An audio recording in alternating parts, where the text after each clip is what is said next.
Hello, hello, hello, everyone, and welcome to a very special Techspressionism virtual salon. Today, it's very special because we are actually going to do a live walkthrough of our physical exhibition that we have been working on and planning on for nearly 2 years now, I think. And it's finally seen fruition and it's finally live and people can finally go there. And the name of this exhibition is called Techspressionism Digital and Beyond. Myself and several 90 plus other artists are included in this wonderful exhibition. And I'm going to kind of cut my time talking here short so that we can dive into the people that are on the ground, so to speak, with the exhibition. So I'm going to hand this off to Tom and Roz. Hello, Davo and Colin and all of you. Welcome. We're here in Southampton, and I want to first, before we go through the show, just want to introduce Tom Dunn, who is the executive director here. And we are just so happy that they have sponsored the show, and we're excited. And I just want to let Tom say a few words to everyone. Excellent. Well, thank you, Roz. Thank you, Colin. Thank you to the entire Techspressionism community. Again, my name is Tom Dunn. I'm the executive director of the Southampton Arts Center. We are thrilled and honored to be sharing this exhibition and there's a seagull flying overhead. I don't know if you heard that. And it's beginning to rain, so we'll go inside in just a quick second. But we are so thrilled to host and co-present this installation, this exhibition. A quick word about Southampton Arts Center. We opened our doors in 2013. We're standing right here at 25 Jobs Lane in the heart of Southampton Village. Art has been happening at this location for over 100 years. The Southampton Arts Center is here entering our 9th season. Our 10th birthday is going to be next year. We do 5 to 6 exhibitions a year, and we present about 150, 175 programs across all disciplines: film, dance, theater, live music. We've got 3 acres of gorgeous grounds here in the heart of Southampton Village. Yeah, here we go.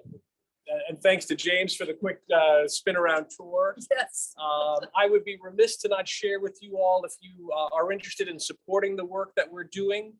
We're in the midst of our Spring Friends membership drive at southamptonartscenter.org/friends. If you want to become a member and a supporter of our great institution.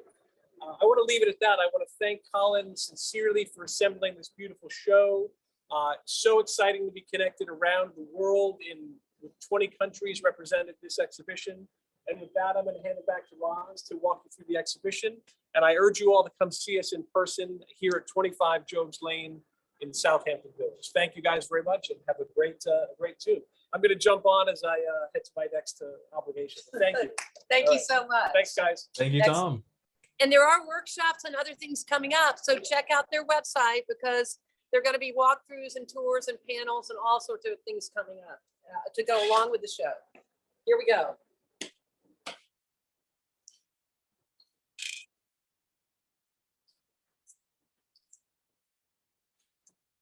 Okay, we're here in the first room, and we're going to start with our mission statement on the wall here, and then go clockwise. Every age finds its own technique. You guys, a lot of you have seen this because we've all been singing about this show. Can you hear me a little bit? It's not really about me. So with that, we're going to go to the text. We have the manifesto here on the wall. And I want James to get that for all of you who haven't seen it yet. And then we go right into the first piece by Osman Rosen. If you can just get a little close up there, James. Is Oz with us today? Davo? Give me 1 sec. I do not see. I don't believe so. Her piece is the bench there. Yeah, the glitch bench. Yeah, we've got the glitch bench here, and it looks really terrific. And if you're good with that, Colin and Davo, I'm going to keep going to the right. We have a wonderful piece here by Joseph Mechteval, who, as we all know, has been around a long time. If anybody wants to say anything. Yeah, I don't believe Joseph is here with us tonight, but this is a piece that was created using computer viruses, and it's in a collaboration with a composer. It's a visual piece, and there's an excerpt of it on the website. So if you go to techspressionism.com, you'll find on the homepage there's an artist list, and each one of the artist names is hyperlinked to a page with their work on it, as well as a bio and statement and links to their website and social media. So you could always jump on and find out more information about each artist on techspressionism.com. Yeah, we have to be careful that we don't get too close to the QR codes, because then the iPad's going to go off into another world. So we have to think about this. All right, so thank you. That's great. One second, Ross. I wanted to add something I just thought about. So if you do have a piece of art, piece of physical art in the exhibition, or you're in the exhibition and you're in the Zoom chat right now, do please raise your hand so that you're at like the top of the participant list. So I can be on the lookout to, you know, ping you, or Ross can be able to ping you as soon as you come up. Okay. And I wanted to add also that each artist, if you weren't here in the beginning, is going to get 3 minutes to share on their work. And I will give a 1 minute warning when it's 1 minute left. All right. Well, there you go. Moving on. Artist here, Steve Miller, with a piece called For Enough Away, inkjet silkscreen on canvas. And I don't believe Steve is here in the chat at this time. Actually, I am here. You are here. Okay, cool. Yeah. Just hey, thank you, Roz. Thank you, Colin. Briefly, this is part of a project that was called Health of the Planet, and the idea was to take X-rays of the Amazon and give the world a medical checkup. Part of that process was looking at land use and use of resources. In this case, the chaotic wire confetti configurations in the slums of Rio, and this one's in Rocinha. It is also the cover of my next book called Surfing the Cosmos, which is going to come out in August in Glitterati Press, with a foreword by Neil deGrasse Tyson. And the idea is that in this technological presentation, I'm layering the use of resources and trying to understand this sort of chaotic grabbing of electricity in the favela. And in the project, I bookended against the abundance of energy that's used in Cern, Switzerland. So you have here X-rays of plants that you're seeing close up. There's some bean pods that are actually wild, native to the Amazon. Those resources are cut down and converted into electrical usage, which is sort of the dialogue loop of this particular painting. Excellent. Okay, coming. Right, thank you. Yeah, Davo, you ready? Yep. Tell me if feel free to guide me, Davo. You're the one. So, yeah, Ann Morgan Spalter. All right, I'm here. she's here. I'm here. And you can see them behind me too in the great 3D walkthrough that anyone can use by going to the techspressionism.com website. And these are 4 pastel drawings that are based actually on AI artwork that were created with a data set that I put together myself of images of my own artwork and photographs of airplanes that I got off the web. And they sort of fight against each other in an AI process called a GAN. And they ended up making these really crazy compositions that looked like airplane crashes and UFOs. And I loved the compositions, but they were very low resolution, only 256 pixels across. So my solution was to blow them up and make them into pastel drawings. And it was fun using sort of cutting edge technology on one hand, but then rendering it with a very traditional media for the final output. And I'm going to be talking more about that whole process and my artwork in digital and analog on Tuesday, May 3rd at 6 p.m. if you want to hear a whole lot more about my process. Thanks. And I wanted to add, there's registration links to Ann's talk, as well as the other talks that Helen Harrison is running through the Paula Krasner House on the homepage at techspressionism.com, as well as the other salons that are going to be coming up. Patrick Lichty, Techspressionist still life number 3, Dimon print on acrylic. All right, let's see here. Yep, I'll unmute myself. Anyway, thanks a lot. This is actually the cover image for the Techspressionist 2021 global exhibition we did in Kunst Matrix. So I thought that I should do that. I think I'm really kind of looking at the idea of process as a way of being or an ontology. And so what I'm done is I use a couple of artificial intelligence platforms. One is playform.io, and this comes from a large body of processed calligraphies that I did that I basically manipulated in a way to see what the common elements were. And then also in Playform, they have take a sketch and try to turn it into some style, whether it's Turner or Modigliani or whatnot. And I had drawn several different studies and sandwiched about 3 or 4 of them and started playing with the values and such. This is really a big collage. So in general, what I'm doing is I'm kind of looking at the idea of my own mind as a generator and the GAN as a generator and kind of sandwiching those.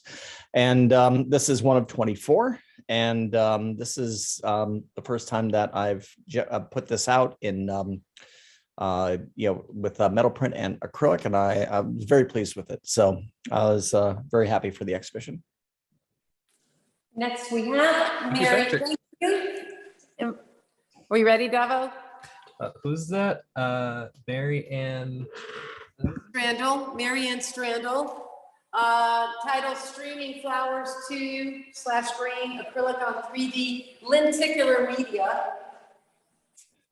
And maybe you can't see this, but they really have a certain kind of opaque and vibrancy and translucency, really is the word, I guess. I always get those words mixed up. And there's another one, Streaming Flowers 1 blue.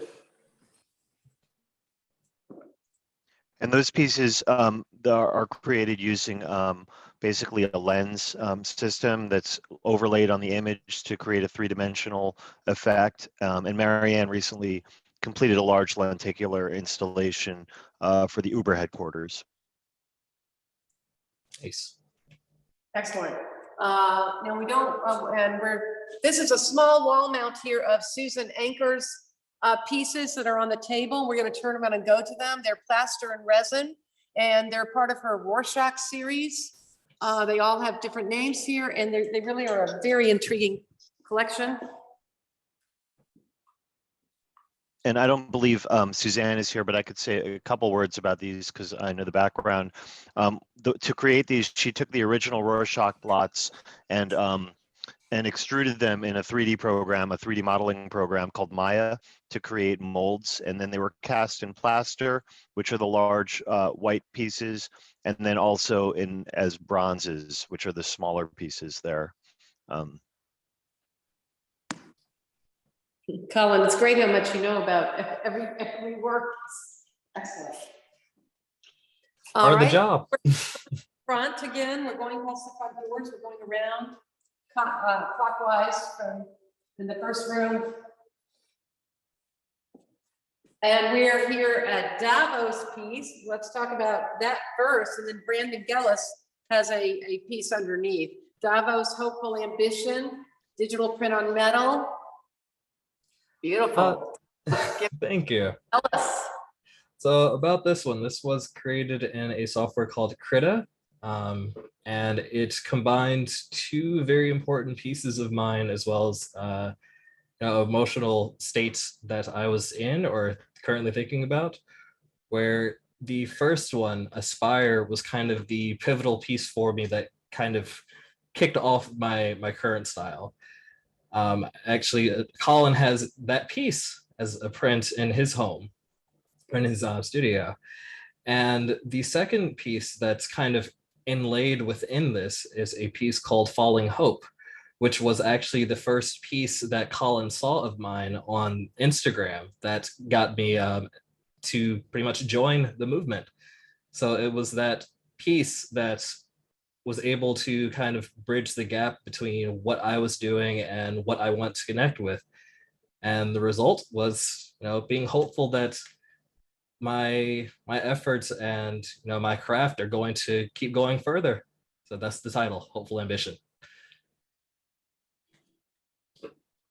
Great. Brandon Gillis is right beneath Davo's piece, and it's titled 182 Interacting Squares for Annie and Joseph. We know who they are, Albers, obviously. 3D sculpture, interactive art. And maybe Colin could add more. They're quite mysterious looking.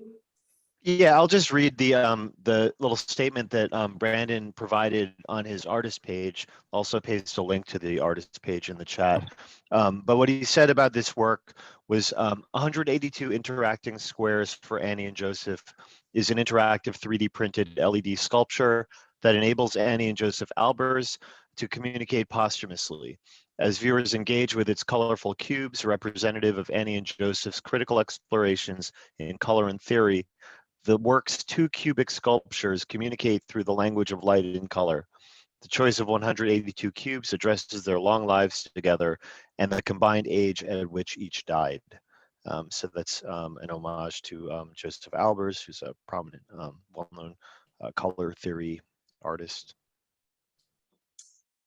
Okay, great. Renata Janazuska, who the Imperial Air, which is the cover for the one of the covers for one of the postcards of this show, and outdoors. Digital output on aluminum die bond, Canada. Is Renata with us? Yep. I have a great love of literature, and there's a narrative quality to a lot of the work that I do. So I work at making titles that stimulate people into finding a narrative in what might look like to be works without characters. So in this work, you have the two figures, and I think of them as father and son, and they are floating in a space that is not of this world. A lot of my works, I want to give the impression that they have a monumental quality, and that's why I put the textured clouds behind these massive shapes to give an illusion of depth and falling back into space. Kind of what I'm looking for is the feeling of the sublime, the feeling of the great history paintings of the 19th century that were really large in scale. And the shapes and forms that I used are very lush, and I use color expressively. I use it extravagantly, and it's all backlit, so it's very, very saturated. And I haven't seen this piece in real life. It was printed in Germany and shipped to Colin's home. So I'm counting on people who are there to tell me that it looks okay printed. Colin likes it. I'm really thrilled to be part of this exhibition, and I look forward to future exhibitions in real life, as this one is with the Techspressionists.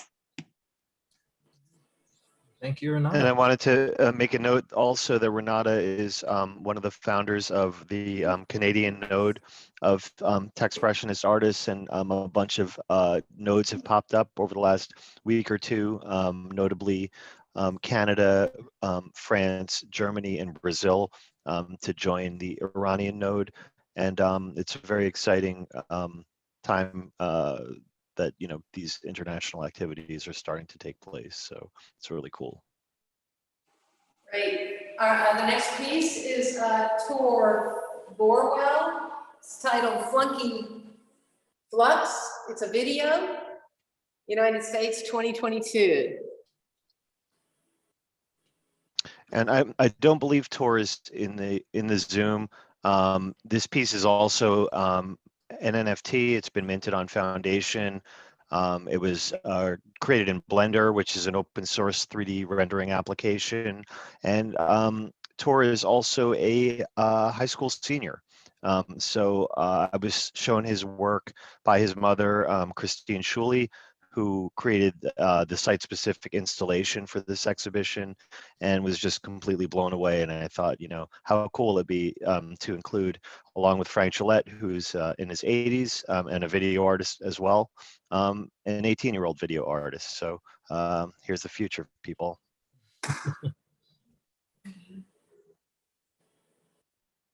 All right, there you go. It certainly is the future. Next, we have Aldefino Corino, and this is titled RIM, R-I-M-M, Oil and Enamel Painted Print, United States, 2020.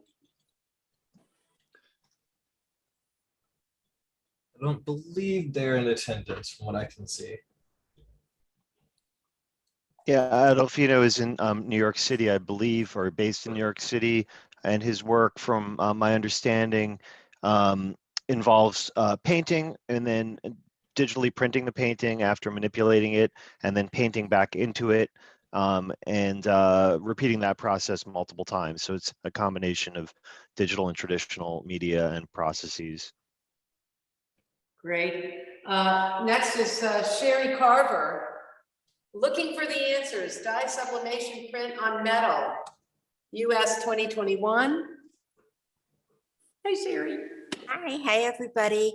I'm very honored to be in this show, and I'm sorry I couldn't fly in for the opening, but I live in California, so it would have been quite a trip. This piece is called Looking for the Answers, and it's part of an ongoing series called Movement Interrupted, which I started way before COVID, but now the whole concept of movement literally being interrupted for all of us has taken on a new meaning. My work is really low tech. I'm harnessing data corruption glitches that are happening on my TV screen. So this is an actual photograph. I photograph my screen when it pixelates and breaks up due to uneven reception. Other than minor cropping, I don't do anything else to this. It's not created in Photoshop, no algorithms, it's an actual photograph. And I have it printed as dye sublimation on metal, because I really feel that that metal substrate shines through and really works well with contemporary digital technology. So thank you for putting me in the show. Looks great. The whole exhibition looks absolutely beautiful. Thank you. Thank you, Sherry. There's a moving image. Some of our stuff comes up here. It's just their moving display behind the front desk. James, are your arms okay? Do you want to switch with me a little? Because you're holding up this iPad I'm good. a long time. Thank you. I wanted to just quickly show a few things. The invitation card at the front desk, really nice. And also Michael Pierre-Price's work is on the back of live Zoom events that they're distributing. And I know there are more workshops and things coming up soon. So they're really good, doing quite a job here. And if you do end up picking up that postcard with Michael Price's work, it actually has an AR component. So if you look at the postcard's cover, the main image on the front side of it with the Lupa app, it actually animates into an animated piece that I believe was created by, it's Lupa for Michael's work. And I believe, I'm not sure the name of the artist. It was actually another artist in the group that did the animation work, I believe. Cool. Great. Can I interject? It was Lucy Boyd Wilson. Thank you, Michael. And Michael, we'll get to your piece later, but we're gonna go into the second room and we're gonna go straight through to the back around first Michael Reese's sculptures here, these inflatable sculptures, and then we're going to go back to Colin's and then go around from there. But is Michael with us? He was at the opening. Michael's teaching. He's at one. Teaching. But yeah, just briefly, these works were composed in a 3D modeling application. I believe they were fabricated in China. They're one-offs, one of one, and there is an augmented reality or AR component to them. in which if the work is viewed on a tablet, it might not be fired up. I'm not 100% sure, but there's some pretty interesting things that happen on this particular piece. I believe roosters start crawling all around the the surface of the piece once the target image is recognized by the app.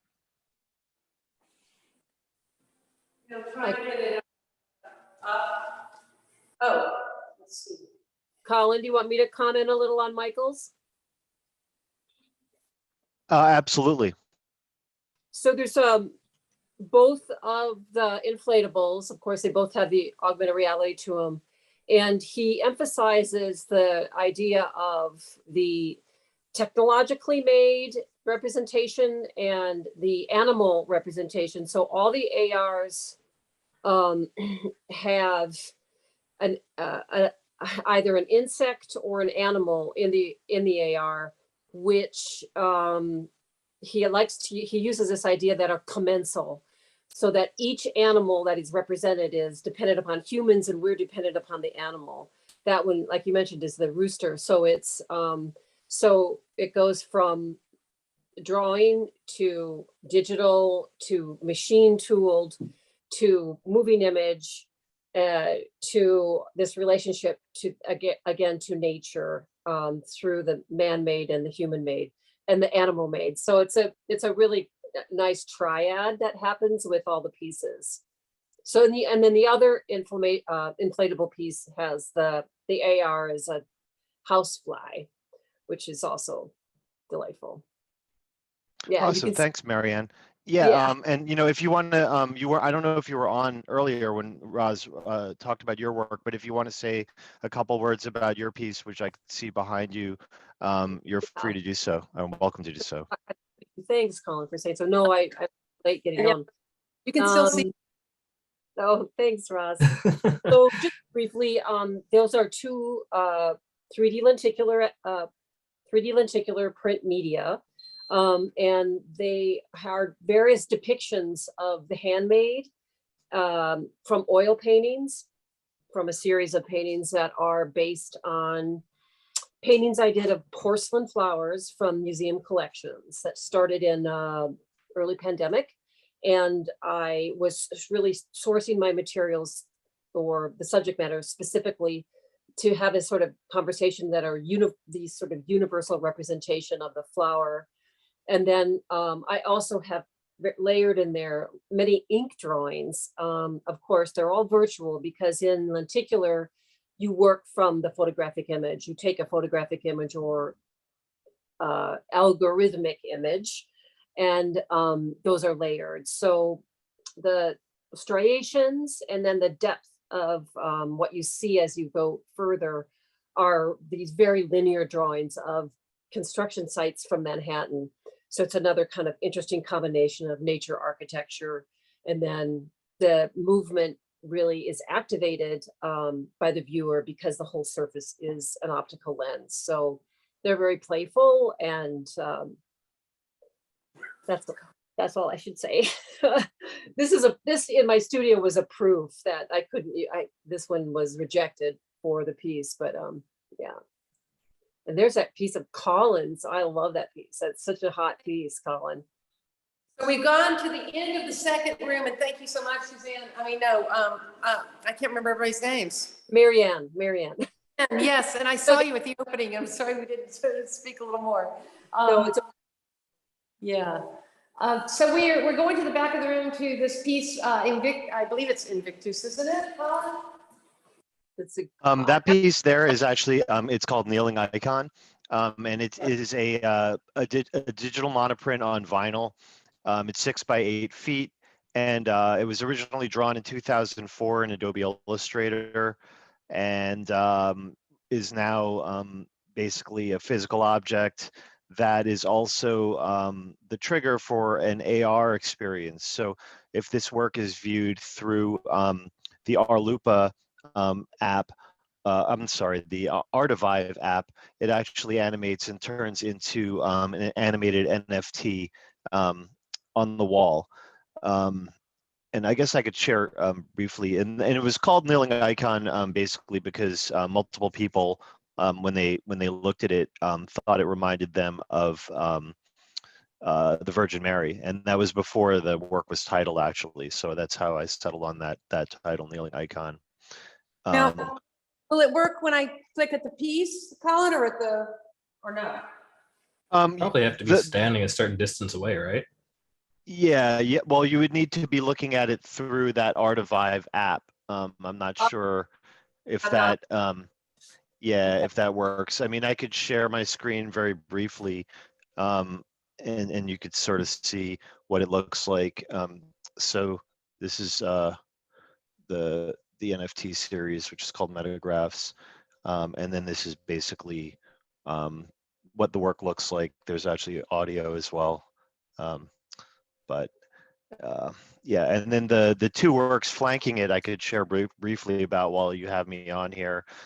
There's also two paintings in the show that are from my wireframe series. They're acrylic and linen, acrylic and inkjet on linen. Yeah, that one's Invictus. It's called Invictus, and that's the title of a poem that my dad really liked. So the two paintings are dedicated to him.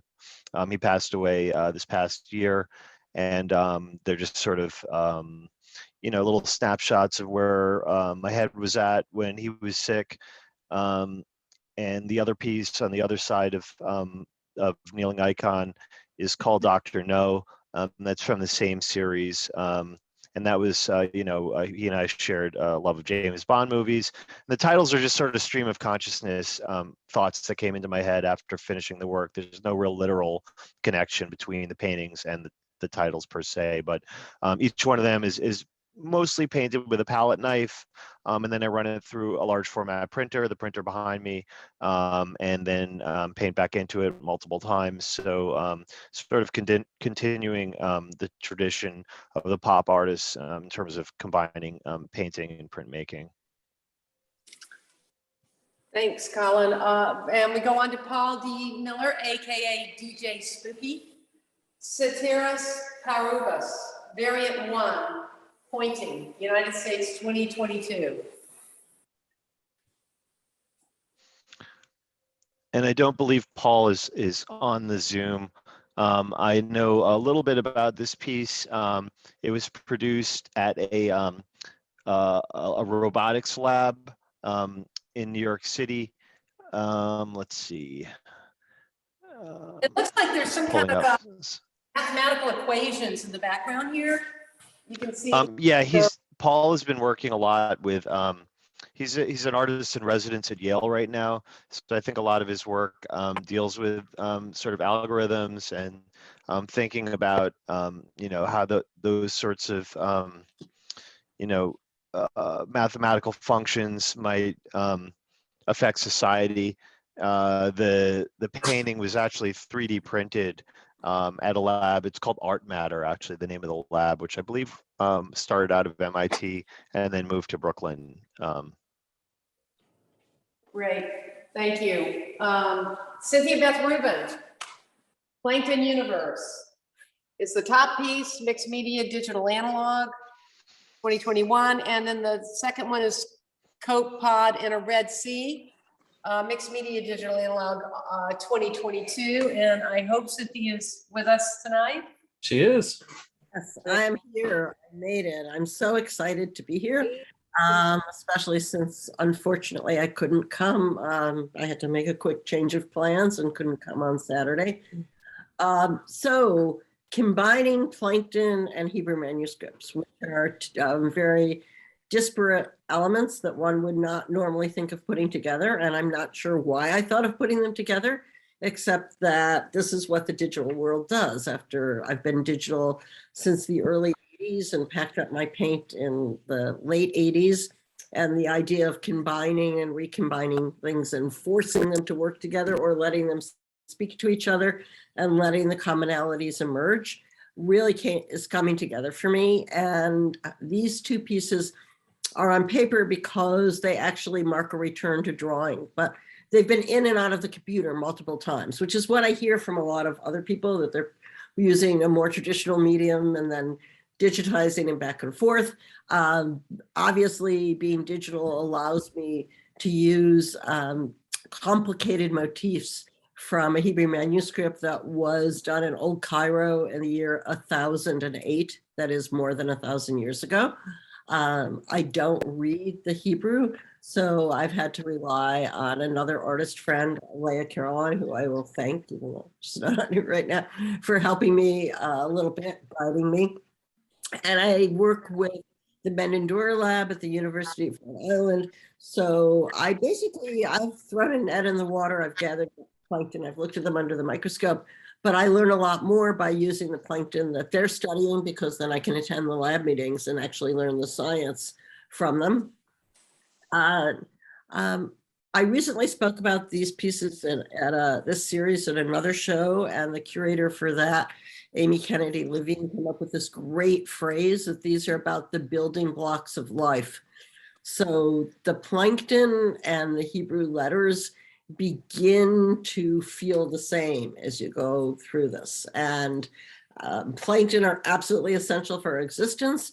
They provide more than 50% of the oxygen that we breathe, and of course, they're at the bottom of the food chain. So without plankton, we cease to exist.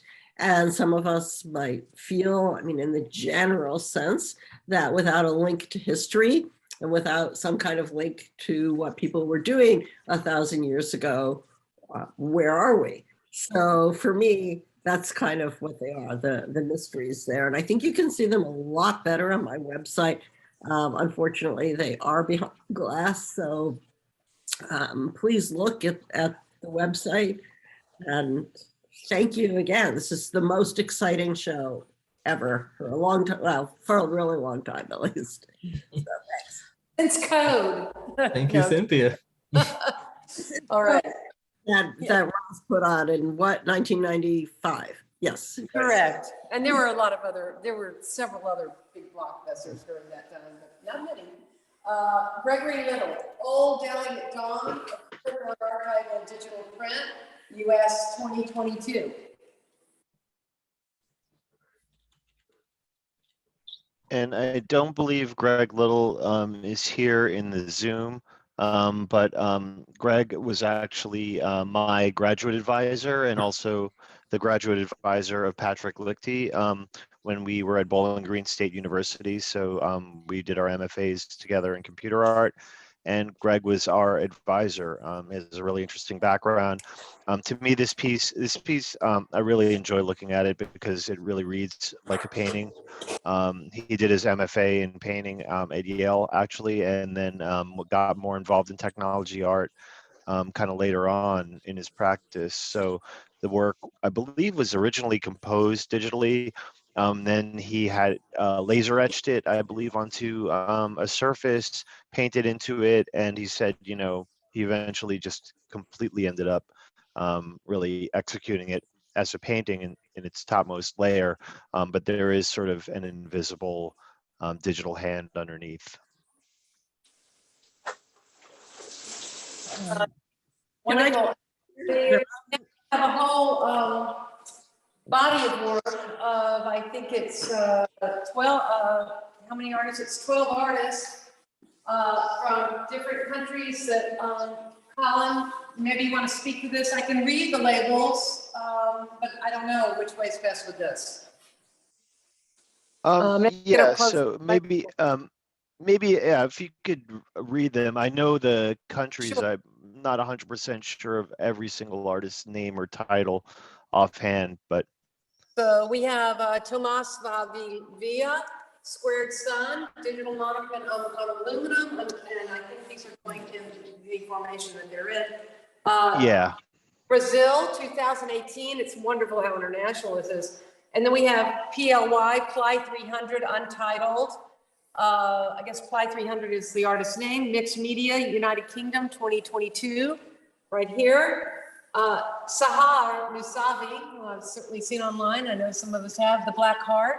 Digital. And I think Sahar is she's here. Hold on, give me one. Oh, Sahar, Iran.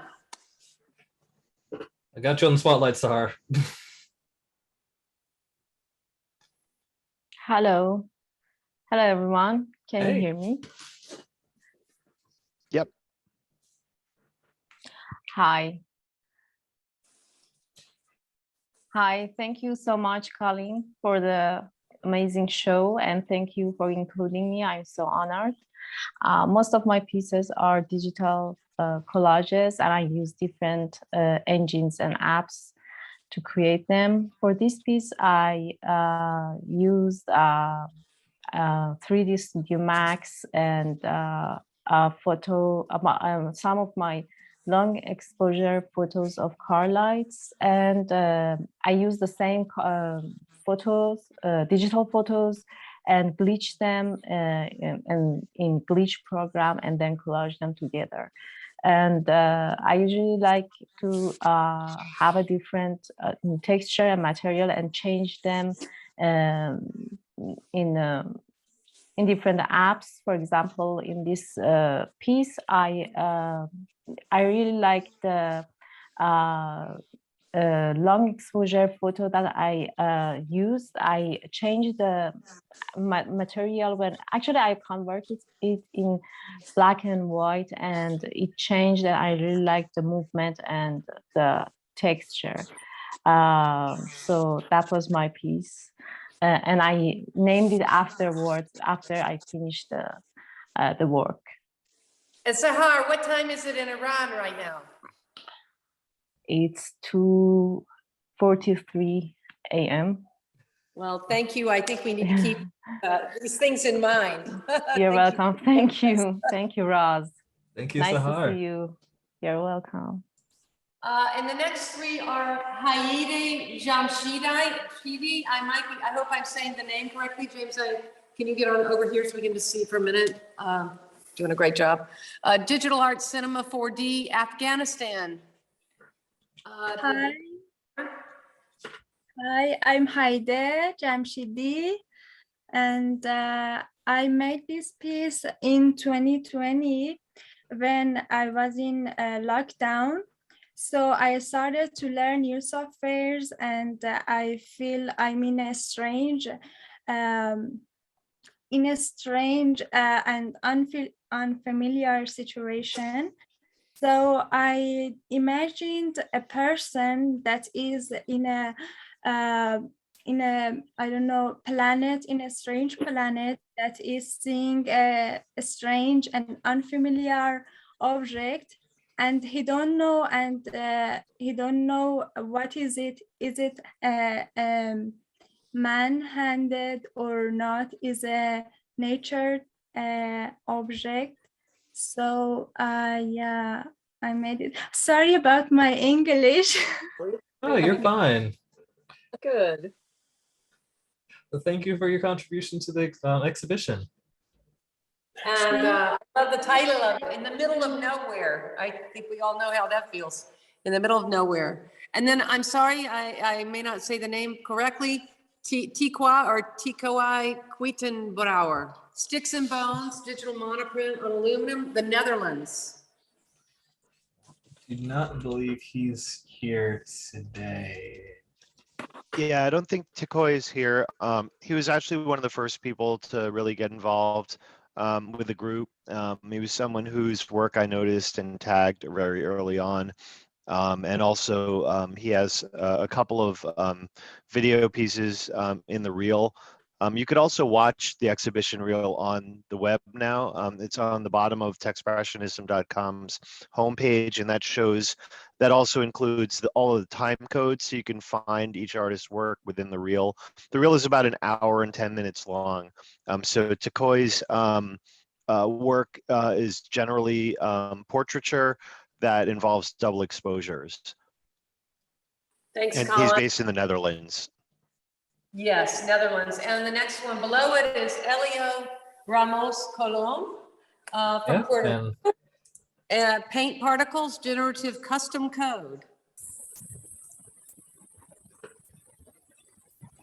Oh, we can't hear you, Elio. I think your mic might be a little messed up.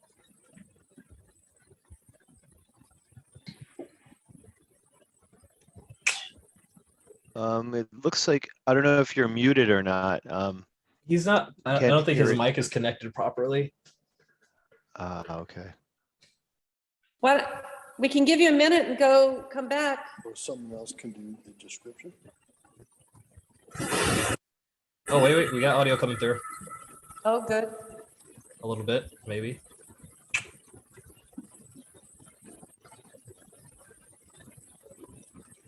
We're not getting the audio, but I can read the description that he provided. I don't know if it's Elio or Ilio, but what he said was, in my generative work, I throw paint particles, shapes, and colors at random locations on the surface of the screen and use several mathematical concepts like the vector field to add deterministic movement and other techniques like recursion and color gradient to introduce variety. The continuous layering of particles and shapes suggests what I feel is a contradictory and tedious balance between repetition and variety in my daily life and creative practice. So this, I believe, is a generative piece.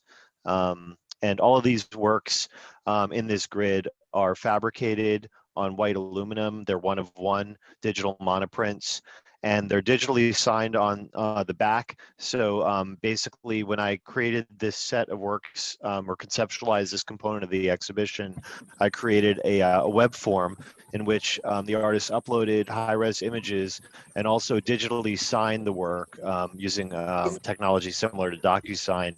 The signatures were then printed on labels which were adhered to the back of the pieces, and they're numbered 1-of-1. So these works are all available for sale through the exhibition, and 60% of the proceeds goes to the artists and the remaining 40% goes to the Arts Center.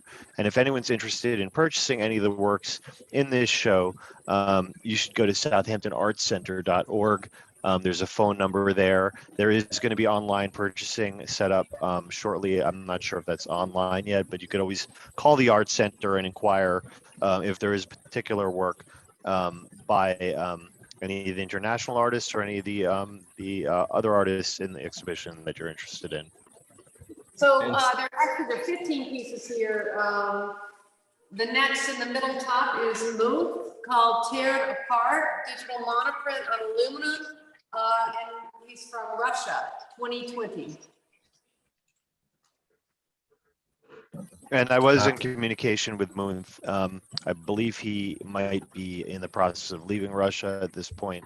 But very interesting to see that we have both a Russian artist and a Ukrainian artist represented in this grid of works. Here's the Ukrainian real quick. Sorry, I'm here. Excellent. Okay, and then one below.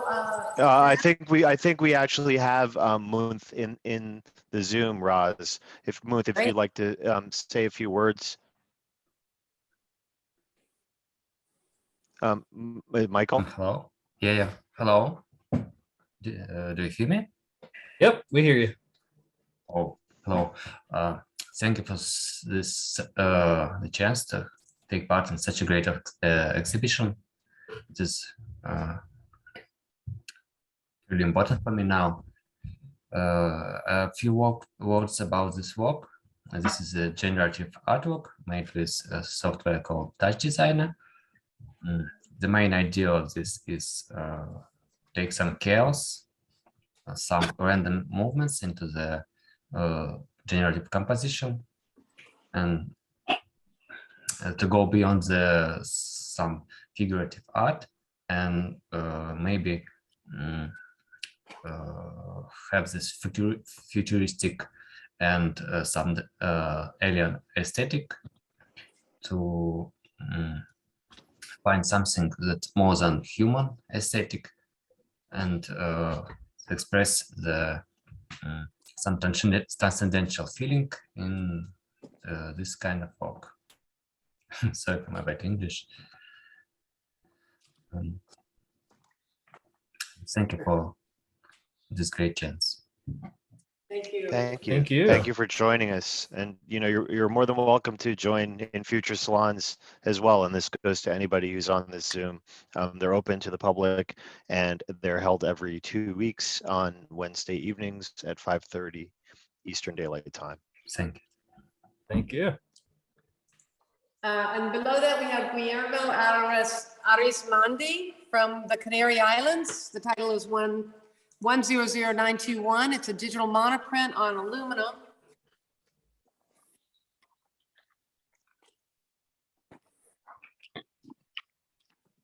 And I don't believe Guillermo is on the Zoom, but he has a very large body of works.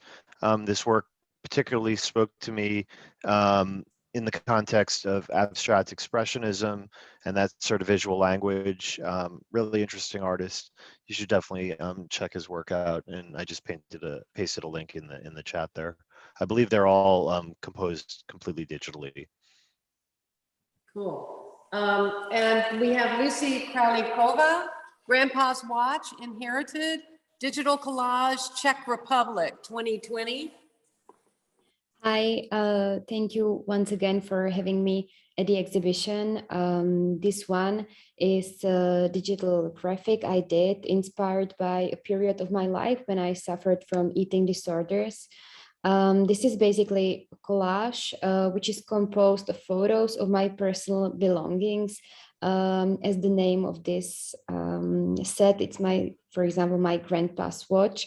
These small things together can define me as a person, and the collage is shaped into women's corset, and I use corset as a symbol of self-restriction, and for me it also has really feminine connotations, and at the same time it feels a little bit erotic. So I really like these two things together, and I think that's it for me from me now. Thank you. Thank you, Lucy. And Malavika. Hello. Malavika Mandal Andrew, Inspiration and Realization, Digital Monoprint, Aluminum, India 2022. And I knew that was Malavika. We've spoken on our interview video. Yes, thank you, Rosh. It was a pleasure giving my interview with you. And thank you, Colin and Helen Hassan, for the lovely, beautiful exhibition. This particular work, Inspiration and Realization, is specially developed with different photographs and scanned images, and always my inspiration is elements of our life and us, and along with that, now the sixth element is the technology, without which we cannot survive. So we are always taking inspiration from our nature and surroundings, but we are not aware of the means where we want to go. That realization is are endless. So that I have tried to show, and my process combines layerings through Photoshop, and when I'm using this medium, I feel that I am building like a sculpture, you know, each and every part I am creating, and I'm turning, which I cannot do it in the painting, which is only possible because of the this technology. So I'm glad that I'm part of this exhibition. Thank you. Thank you, Malavika. And next is Felix Rothschild, ELSA, Aluminum Monoprint, Germany, 2021. And he puts dash ongoing. Maybe this is in process, this series. And I don't believe Felix is here. I can read it with his statement. He's, I believe, from Dresden, and he's one of the founding members of the German node. Him and the artist next to him, eye catch. So he says, my work incorporates glitch techniques, machine learning, photography, and 3D, exploring not only the world we live in, but also the world within myself. Technology has no boundaries and is the perfect playground for curious minds. Finding beauty in errors led me to glitch-related aesthetics. This has enabled me to express my feelings through my work and help to understand my surroundings better. Humans are incredibly complex, as are machines and algorithms. I'm interested in the uncanny and disorienting sides of visual digital technologies as they interrupt more traditional perceptions of self, order, and place. Beautiful. Meltdown Love is the artist, Media Disease, parentheses, eyes, unparen, close paren, digital monoprint on aluminum from Ukraine, 2021.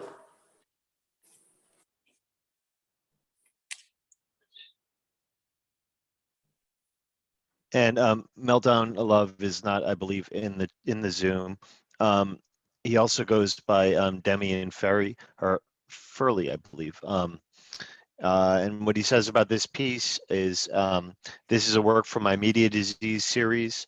In the era of social networks, other people's ears, eyes, and statements are present in almost every moment of our existence. Imagine that your whole body is covered with ears that are constantly listening, eyes that are watching all the time, and mouths that endlessly speak out. And I know that Meltdown Love also creates work in a variety of media, NFTs, as well as digital and electronic music. So if you're interested, in supporting Ukraine, you can certainly support and directly support a Ukrainian artist by visiting his page, which I just pasted in the chat. And there's links off of there to like his Instagram, and I think his Instagram has a link to his link tree, which I will also paste in the chat in case any of you guys are interested in looking at what he has online. The next is Philippe Ormier. His piece is called C'était couché de soleil magique. Digital monoprint on aluminum, France, 2022. And Philippe also, I believe, is not on the Zoom. I'm just going to pull his page up here. And he is one of the founding members of the French node that just went online recently. What he says about this piece is, I take a photo with a camera and perform transformations on a smartphone. The result must have meaning, a soul. When I create, I feel like the soul of a DJ, recomposing a new score from existing songs. The starting point is real and recognizable, then it derails in the right direction to become a poetic and magical graphic creation, which gives emotion to the spectator. Nice, thanks. iCatch is next, and the piece is called Shape Shifting, digital monoprint on aluminum, Germany, 2018.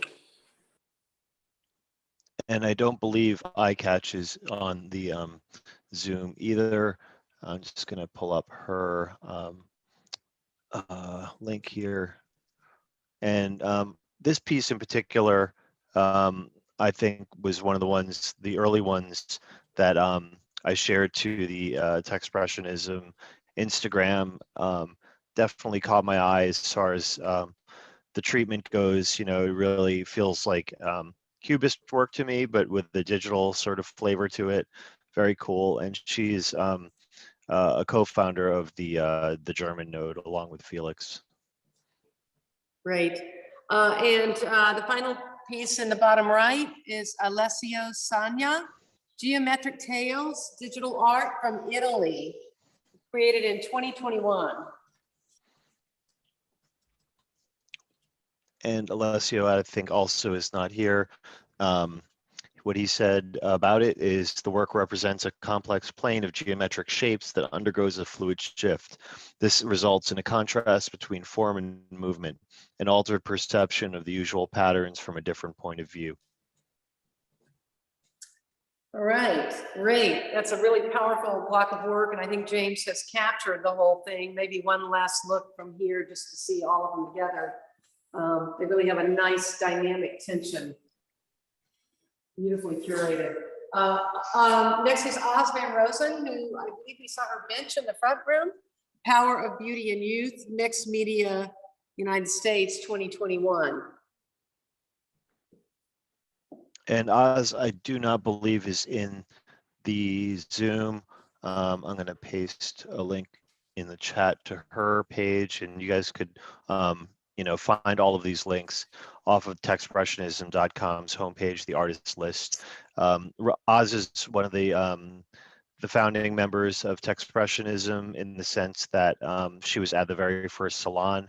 It's kind of a blurred line really when you talk about founders, because I think that there's plenty of people who have been involved early on that really contributed greatly to the formation of the group. But Roz was here at the very first salon, where it was myself, Steve Miller, Oz, Patrick Lichty, and Helen Harrison, and we sort of formulated the definition and kind of came up with a game plan to develop the concept. So that's a digital piece of Oz's. And she just said about that piece in particular, transhistorical art is the blending of the new and the old. It is a way of reliving the history of art and keeping it topical and contemporary. Great, and we go on to the inimitable and only Tommy Mintz. Automated digital photo collage, Chelsea Fine Foods. Dye sublimation on aluminum is the top piece, 2018, and the bottom is automated digital photo collage, 23rd Street and 8th Avenue. Dye sublimation on aluminum, 2016. Awesome. Thanks, Roz. Those look great on the Zoom. Hi, I'm Tommy Mintz. I'm a lifelong resident of New York City and a photographer. I'm interested in conveying the energy and movement and rapid pace of construction, displacement, and efforts of preservation, both in the physical world and digital world. There are parallels in our anxiety of the increasing amount of information being retained, or possibly worse, lost. Most recently, I've been working with this program I wrote called the Automated Digital Photo Collage. I wrote it in Python. It's available open source on GitHub, and you're welcome to download it. What it does is it compares a sequence of images for areas of difference and then creates a collage of those detected areas of difference. I don't know, I think that's all I have to say, unless. Thanks, Tom. Thank you so much. Thanks, Tommy. And now we come to our media screen, curated by Colin, NFTs, digital still images, and time-based works. Artists in order of appearance. It's a lot of artists, so I'm not sure I'm gonna say every one of these. Or I could. What would Read you them like to fast. do? Read them fast? Patrick Lichty, Andy Thomas, Dean Stein Hasselhoff, Tikwa Kudenbrower, Bernard Bousquet, John Seaman, Victor Acevedo, Skywater, Dub Woman, aka Giovanna Sun, Sue Byer, Mark Pechlivanos, Le Chat Noir, Lee Schneber, Prince Magnolia, Saint Rivera, Michael Polukonis, Michael Boras, aka Sistame, France. Well, they're all from different countries.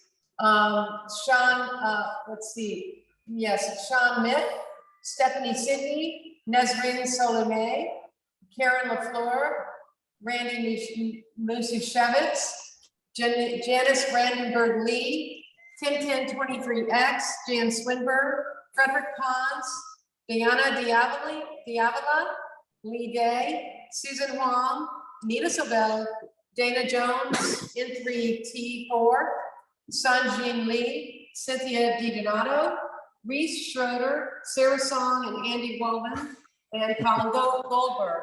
I think we only saw Victor's on that one, and they scroll.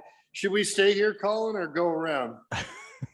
Yeah, well, Yeah, what there's we quite could a few do of those is, I know artists that in here. there's a couple people in the Zoom who have work in the reel who are represented with digital work. I know there's Victor, Nina, Sistame, I believe, Karen. I'm not sure if there's anybody else, but I would like to give each one of those artists an opportunity to say some words about their work as well. And what I could do is I'll share my screen when each one of them talks, so you could see what the work looks like, maybe.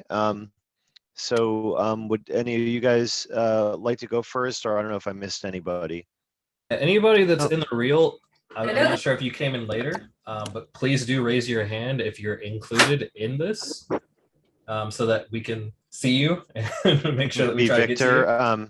Victor, I think alphabetically would be the first. Okay. You can hear me okay? Yep. Yeah. All right. So yeah, I was really what a happy accident. Who could what are the chances after going around landing on my piece on the video reel? So that was a lovely surprise to have it come on. And it's called Red Shadow, runs for about 1:41 seconds. And it's kind of an amalgam. It's sort of like a surrealist micro narrative, really. And when you hear the music, you can see the music kind of helps move the narrative across that short span of time. And it's sort of like a meditative and contemplative exploration in a way of a moment and perhaps a lifetime, as a lifetime could and memories of one's life could happen in a moment's time across a 1:41 seconds. And the soundtrack is a jazz, sort of a free jazz soundtrack. And it's a little clip from a longer piece, maybe 4 minutes long. And the particular clip starts one way and it ends another. So that also helps drive the narrative. And I really enjoyed plucking that part out. It's composed by a friend of mine, Richard Wood, who's a prolific jazz composer. And what I can do is put the link to the full video, which is on YouTube and is of course is on the Techspressionist reel. And it's also, the video itself is available as an NFT on OpenSea, as well as about 20 stills from the video. So it's been, I'm sorry I couldn't make the opening last Saturday. I've been watching from afar, digging the excitement, and it's been amazing. I wish I could have been there, but it's honor to be in the show and really exciting. It's been an amazing journey so far. And I think this show will reverberate for many decades, really, as it gets kind of, it's landed now in the timeline of history. And it's a culmination of many years, many decades of all this collection of practitioners working for decades, many of us. And it's very much feels like a vindication to get into the timeline. And it's very art historical in its energy, is the way I'm experiencing it. So kudos to everyone. Thank you, Colin, for spearheading this event, this happening. And thank you so much. Great to be here. Thank you, Victor.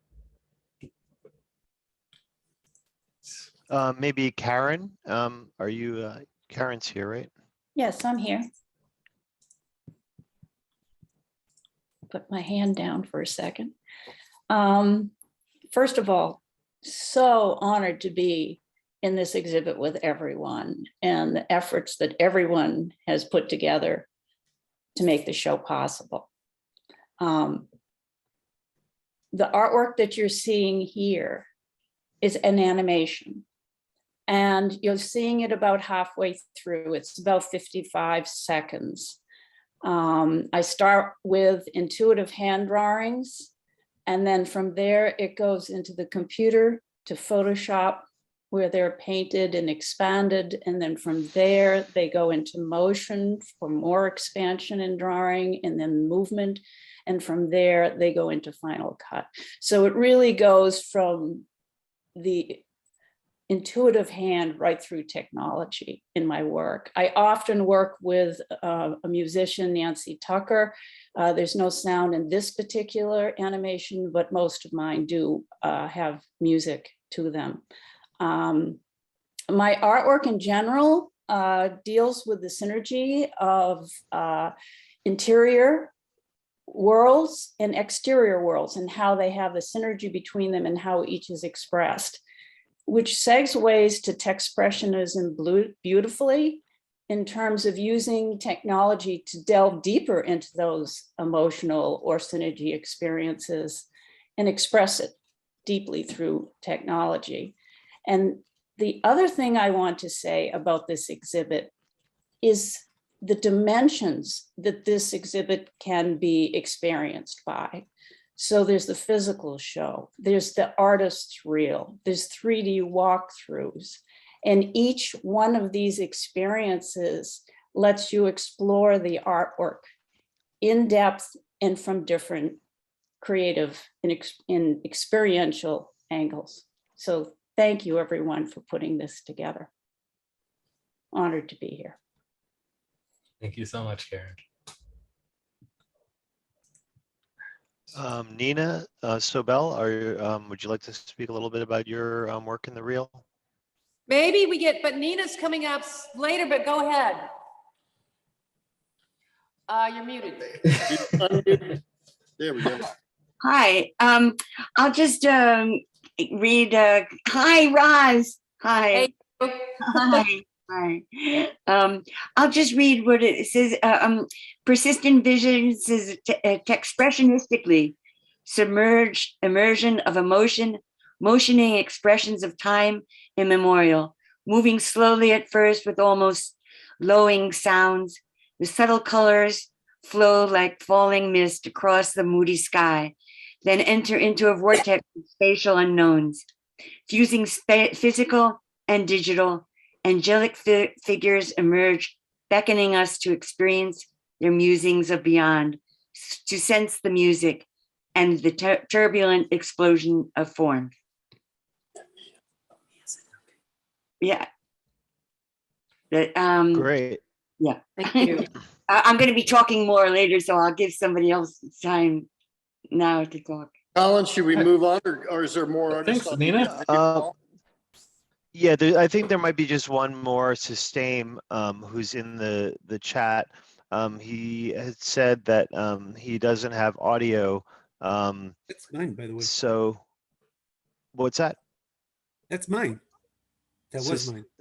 See me there. Bye. That's all. Lee. Oh, Lee. Okay. Are you in? Would you like to say a few words? I didn't see you in there. Oh, yeah, I guess. Well, it would have been nice if it was up running. Yeah, now I guess it's somebody else's pieces up there. So That's okay. I could share my screen and pull your piece up if you want to just say a few words about it. Sure. Yeah, I'd love to. Yeah. Okay. It's all yours. So I try to focus. My stuff is usually a little bit frenetic. So I try to focus on one moment that I capture a lot when I'm doing the panorama sabotage work.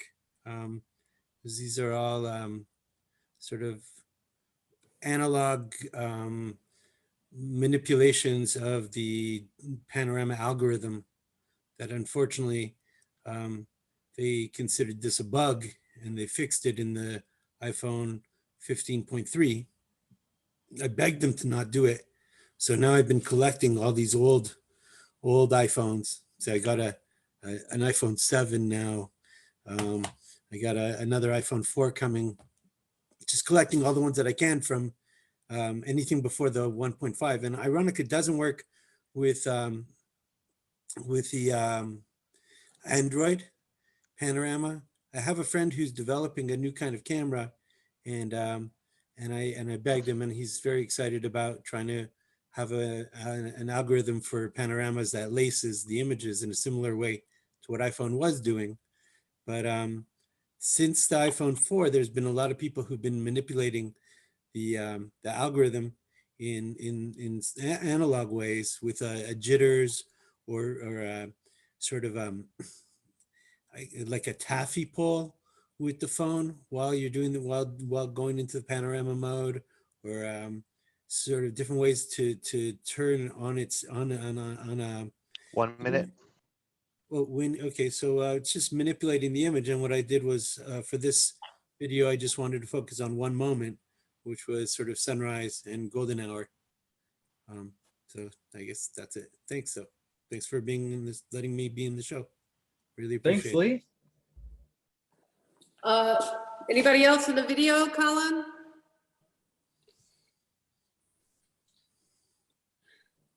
Okay. I think I have one.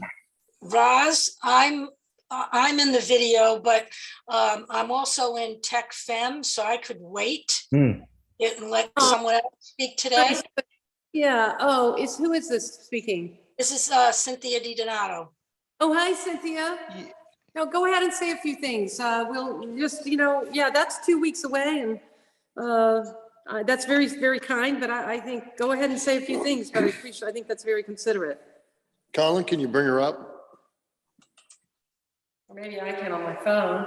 Colin's got. You guys have see the screen share? Yep. Yes. Well, first of all, thank you, Colin et al. For making this exhibit possible. I can only imagine, having hung smaller exhibitions, how difficult and challenging it must have been to create this exhibition. So I thank you for all your hard work. The 3 pieces you see here are animated pieces that were done during the pandemic.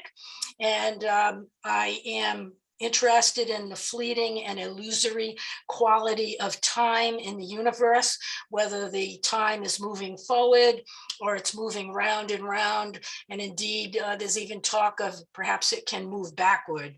So I find all of this fascinating. And so these 3 pieces are each a minute long, and they have been done in Procreate, Percolator, and in iColorama.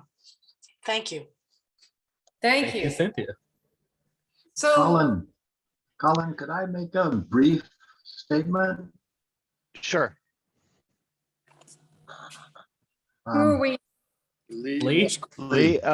So we're going to get to your work in a moment, Lee. We're just getting through the video art here. Sistame is, I believe, the last person in the Zoom. He asked me to share my screen because he does not have audio. But this is a screenshot of his video piece, which is an NFT. He's based, I believe, in France, or originally from France, maybe in Spain right now.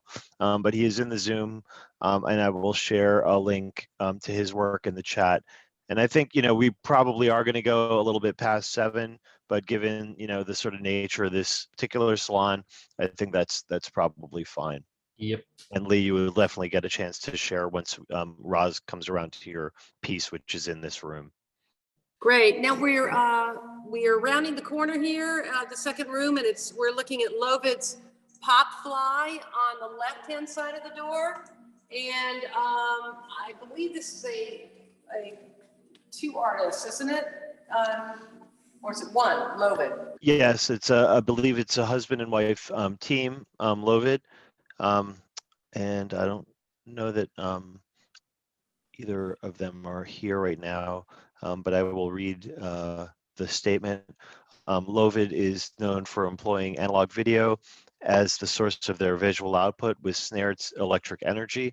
In recent years, Lovid is increasingly embedding images from nature and social interactions into their work. Presented here are 2 digital paintings melding terrain and technology through craft, lush hyperspaces which offer both confusion and comfort, together with abstraction taken straight from the voltaic realm. And Lovid is Tali Hinkis and Kyle Lapidus. All right, we're just looking at both of them, so you can see that they're both on either side of the door. Thanks, Colin. Moving along to so many great works. 101023X, the title is Words, and below that, another piece by the same artist, So Vain, NFT photo print. And I believe Tintin. Are you here, Tintin? I thought I saw that, but apparently I may have been wrong. Okay, well, I'll just read what he has here. Tintin 23X, a graduate of Cal Arts, makes use of a variety of techniques to create work, whether still or moving imagery, working on computers and computer-based systems is a consistent element to his work. Exploring and shifting definitions of text and imageries, meaning or mood through narrative construction or deconstruction serve as consistent as a consistent underlying theme. And both of these works are minted as NFTs on Rarible, accessible through his link. Thank you. All right, and we come up to another Long Island artist, Dalton Portela, Baboon and Lady. Hey there. 1995. I think it was done in 95. I'm not 100% sure because I don't have a digital file of this. I have it on transparency. This is it.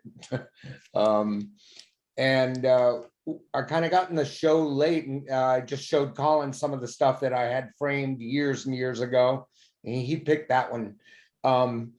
And truth be told, I can't remember what I was thinking when I made it, but it was done on a Quantel paint box, a Quantel graphic paint box, which was a predecessor to, it was the first computer I'd heard of that you could draw and paint with, and was used to manipulate photography. And I taught myself the paint box by creating art on it, and got hired by this company and made an agreement to be able to output my my work as transparencies at the time, because this computer output to 9-track tape, and I had stacks and stacks of them, and then I started making transparencies and prints. And anyway, I just wanted to say thanks for getting me in the show, Colin. This show was kick-ass. It was beautiful, absolutely. Just a really strong show by everybody. So thanks. Thanks, Dalton. And before we move on to Verneda, I realized that there's just a couple people that are in the, I saw shared in the chat, Reese Schroeder, who's in the reel, as well as Stephanie, Sydney, and Giovanna. I just want to make sure that anyone that's present gets the opportunity to introduce themselves. So Stephanie, I see you're on there. So do you want to start? Colin, for this opportunity. Wonderful show. Really impressed. My work, basically, I use my own photographs and then I collage them together. And I like to, put together things that are unexpected and that somehow find a relationship between very diverse elements. And these collages all contain a lot of different things and a lot of different layers. And it's really, I'm really excited about this whole group, and the show I think is just excellent. And thank you again. Thank you, Stephanie. Okay, Reese or Giovanna, would you like to say a few words? Oh yeah, first of all, I have to have a big thanks to Davo, because he's the one brought me and introduced me to Colin, and also of course I'm in such honor to join this Techspressionism movement. I already put my link in the chat. So if Colin, you can share the screen, people can see my image here. Yes. It's actually, I have a 4K video. So this is a video, not a still image. I think I forgot to attach in the file, but I like to say a little bit about it. The title is the Women's Power. So I use a rose. I really love a rose bob and also rock. So you can see all these rock and the rose that represent like a woman can be very beautiful and also very strong, like a rock. And the original, this image is also like my favorite vintage image, public domain from Metropolitan Museum of Art. So if you look closely from your, if you have a web version, you can just zoom out. So you can see is actually there's a woman. She's a queen. She's on the top, and there was like a king on the top. So somehow I just delete that king because I feel like we need to have a more female leader. So let the women be on the top, okay? Because I saw so many images, they always put the women on the bottom and the king on the top. And somehow, so this is like, I have this metaphor that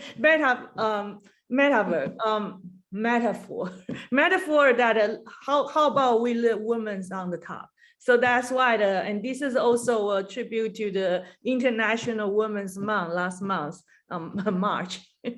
Yeah, so that's what I want to say.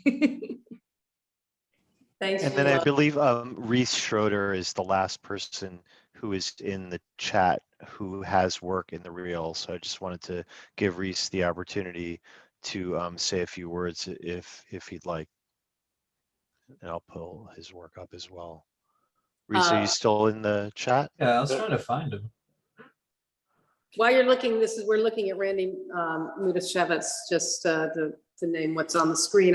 I'm sorry that we have to look at other images while you guys are talking. It's kind of difficult with.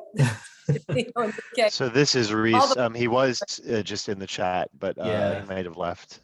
So okay, so you know yeah. what? I'm Colin. I actually have a piece in there. Oh, Patrick. Okay. Yeah. It's I have a piece in there called The Martin for Negin, which is a poem that I actually wrote for Negin Etasabian and a few years ago.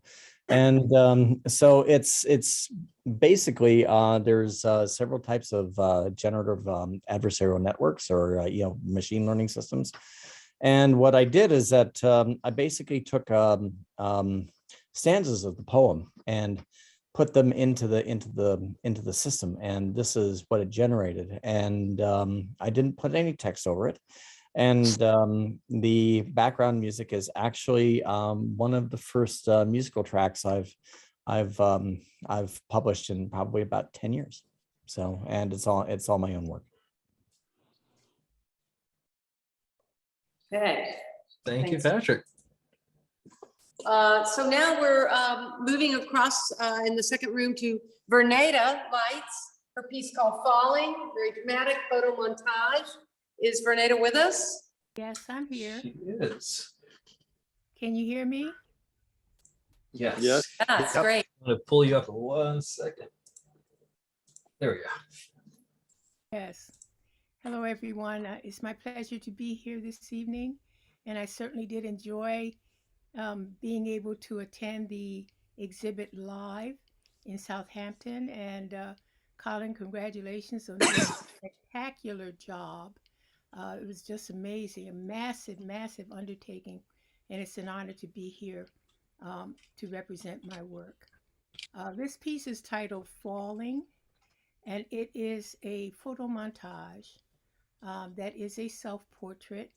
I worked as a family caregiver, caring for my parents and my father and my younger brother, who had terminal illnesses, and they are all now deceased. But while I was working with them throughout their illnesses, I took a series of self-portraits, and I also did digital photographs of my family members so that I could document how we changed over time. It was an 11-year period that these changes took place. And as a caregiver, I noticed that there were many different ways in which you would experience anxiety and stress. And I wanted to do a piece that would show how this looks. So I took a picture of myself, and I'm wearing actually the nightgown that my mother passed away in. This piece was done in 2018, and my mom died in 2015 of breast cancer. So I wanted to demonstrate anxiety, so I created multiple images in a spiral configuration on the canvas. And I did it in Photoshop and various other software programs as well. And then I superimposed upon it a photograph of the descent to Titan. It's a composite of 30 separate photographs that were made by the Cassini-Huygens space probe, which is a joint venture by the European Space Agency and NASA. And they photographed Titan and landed the spacecraft upon Titan for the first time in 2015. And I felt like the way that they configured the different components of the composite mirrored what I was doing on the canvas. And I superimposed the two to see what would happen. And the result was the image that you're looking at now. And I was surprised that there were highlights and areas of darkness that added to the graphic impact of the piece that I didn't expect to happen. And I enjoyed seeing what the consequences of the photo montage would be. And the piece is put together, and it is also dyed, sublimated, printed on vegan leather and designed to be placed flat against the wall. So has an interesting texture, Verneda, I was looking at that, wondering what it was. Yes, it's vegan leather. I didn't know if it was going to work out. I had it printed in London, England, and they FedExed it to me, and whereupon I signed it and then shipped it on to Southampton Art Center. Hey, and next we have Lee. Lee, oh, thank you so much, Verneda. It's really powerful work. Lee Musgrave, Celestial Light and Line 4, Archival Pigment Digital Print on Paper, US 2021. I have to say that this whole experience of this exhibit, even though I'm seeing it sort of secondhand on a computer screen, is very heartwarming to me. So I've mentioned before, it was back in the mid-60s that I and other artists like myself were discussing that wouldn't it be great if we could put all of this together in an art gallery? And of course, we tried, but we were always turned down. No gallery wanted to touch it.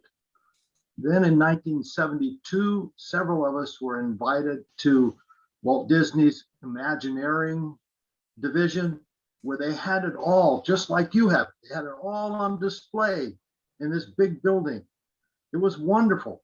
And I couldn't believe that we weren't able to convince any art gallery to take this and put it in there and open it to the public.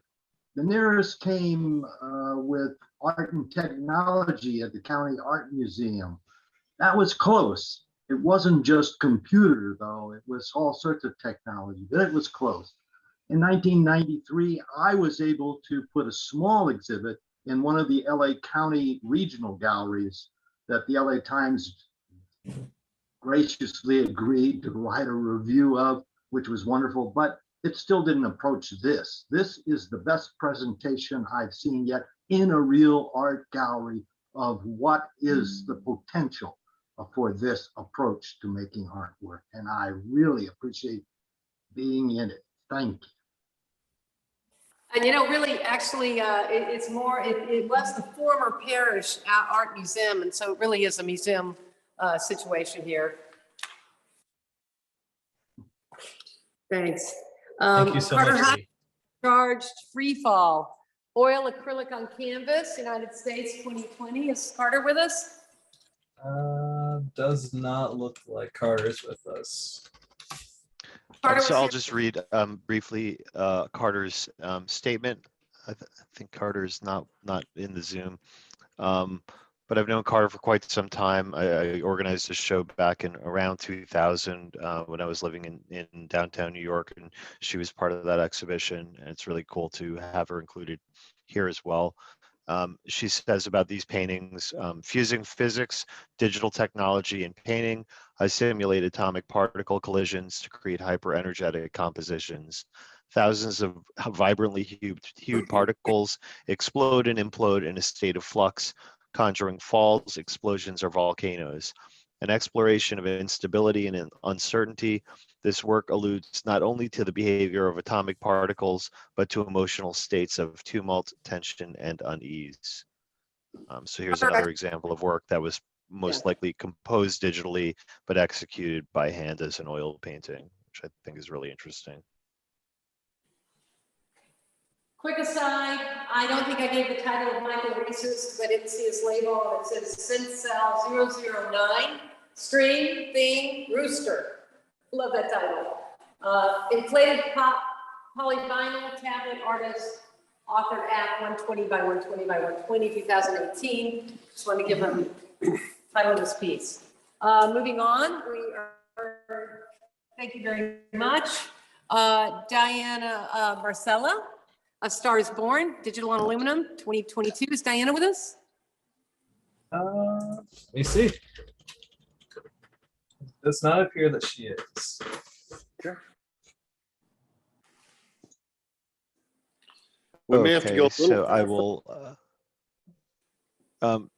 Expressionism is described as a way to present the world solely from a subjective perspective, distorting it radically for emotional effect in order to evoke moods or ideas. My work does just that. By distorting photographic images into free-flowing shapes, each viewer has the opportunity to see what they need to see. The image may guide the viewer to a particular idea, but the interpretation is solely individual. And I'm going to paste a link to her page in the chat. And it was great to see her make the trip from Tennessee up to the opening reception. Oh, that is, yeah, Diane Marcella, yes. Sorry, I'm not sure I gave that name correctly. Nina Sobel. Nina, I know you're here. Tell us about Hi, everybody. I'm really delighted to be here. And I just want to say that Roz introduced me to the group, and I was part of her code show in 1995 at Rigo Maresca Gallery. And I'm going to be part of her handshake, her digital handshake with Nina Yankowitz, my friend Nina Yankowitz. And when I was looking at Nina Yankowitz's work, I noticed that her work about Emmy Noether brought to mind my interest in equilibrium and black holes and balance and ebb and flow. And I'm going to be interviewing her, and she's going to be interviewing me on, as I said, on Roz's digital handshake. And these were, the one on the left, Aleph Null, I started this in 2014, and I was thinking about the origins of our universe and looking up at the sky, and I was taking pictures of the blackness. And speaking of like Lee Schneiberg was saying, the early phones gave way to glitchism, and I pushed and I pulled and I went to the extreme with exposure and difference and everything.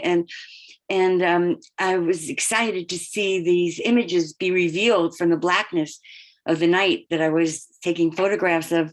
And I looked it up online, or I read an article, but I discovered that Patrick Lichty was one of the originators from the Chicago School of Glitchism or whatever. And then years later, now I find out that he's part of he was one of the founders of Techspressionism. And anyway, making a long story short, I'll read Aleph Null, which is this one, draws upon telepathic information perceived from the divine, spontaneity, intuition, and meditation, with energy and light forming matter as infinitesimal elements, anthropogenic dust particles, the sources that have shaped our universe. Aleph Null expresses our oneness with nature. And on the right is glyphs. Glyphs. Yeah, glyphs. Sorry. Thanks. It's glyphs. And because I did glyphs because I've circled over the Nazca lines and explored deep sea diving. And glyphs represents my fascination with geoglyphs, petroglyphs, sea glyphs, and the acknowledgement that our planet was once covered in water. I dissolved many images, reflecting upon the massive emergence of land from the sea, and glitter is one. It's one of 20, and Aleph Null is one of 18 different imaginings upon the same theme. And what else did I want to say? I think that's it. Thank you. I know we're running a little over time. They're letting us stay open a little while longer, but we are going to have to try to get up a little bit, but it's full. But they let us stay a little longer. This is we're in Christine Schooley's room, and I'm here. Hi everyone. You make light affected on. I mean, oh, okay. I think the Wi-Fi signal might be a little weak back there. Oh no. Well, I have a photo in my background. So it's not going to image, I guess. There It's we go. trying. Roz, Yeah. if you really still and just like focus on the dots, the points, and don't try to move the camera, it'll catch up. There you go. I would just stay there. So I've been fascinated with geometry like my whole life, but I studied architectural engineering. And one of the things that I'm exploring is a collaboration with computer generated moving lines and physical engagement. So the physical engagement here is a network of string that I build out, which you can see in this picture behind me, in sort of an abstract expressionist way. I mean, usually I resonate off of the architecture in the space. I generate these lines that are rotating in Apple Motion. Sometimes generatively, sometimes I like hand animate them for position. And then I go back and forth between the projections once the projectors are set and the network of string and sequence them so that the intersection of the planes of light with the string result in points that seem to move around. People tend to put all kinds of scale notions onto these points. And yeah, that's the short end of the stick. Beautiful. Thank you so much, Christine. I hope it's pretty dark. We're trying to find a way. Watch your step. Don't fall. Okay, so we're going into the third and final room of the show. And I think we'll just start right here with Darcy Garage, who works in the metaverse, literally in the metaverse. Darcy, are you with us? I am. Hi. Hi. So this painting is from my Inside and Outside series. And I came to that because I start by painting a 3D light sculpture with tilt brush in a virtual world. And this painting incorporates the brush strokes that you see, the big brush strokes in the solid colors basically, are pieces of this virtual reality sculpture. And I've taken the virtual reality sculpture as an AR object on my phone and placed it either inside some room or outside in the environment. And in this case, it's actually inside a room. And then I retake a snapshot of that with the composite of the digitally composed and the real world. And I call it an inside-outside picture, and take it into Photoshop and basically work on it, recolor it, rescale it, and all of that, until I come up with a painting. So my background is abstract expressionism and color field painting, and I was part of the group of color field painters in the early 70s, making big paintings of this size. So I kind of see myself as a painter, and I just love these big brush strokes that I can make in 3 dimensions all around myself. In addition then, now as the technology moves forward, I'm able to take this AR object, and next to this painting, there is a QR code. And if you take your phone and you click on that QR code, you will get an AR object that will come out of that painting, which is the 3D model that is incorporated in the painting. So it's just interesting to use the technology as the capabilities evolve, but it's still, from my perspective, a Techspressionist painting. So I've gone from 3D to 2D, but the 2D always incorporates the visual effect of the original 3D object, which is gives it a kind of space on a two-dimensional picture plane.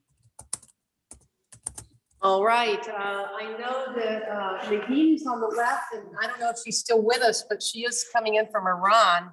Thank you so much, Darcy. Is Nagine with us? Isn't? Yes, I know. yes.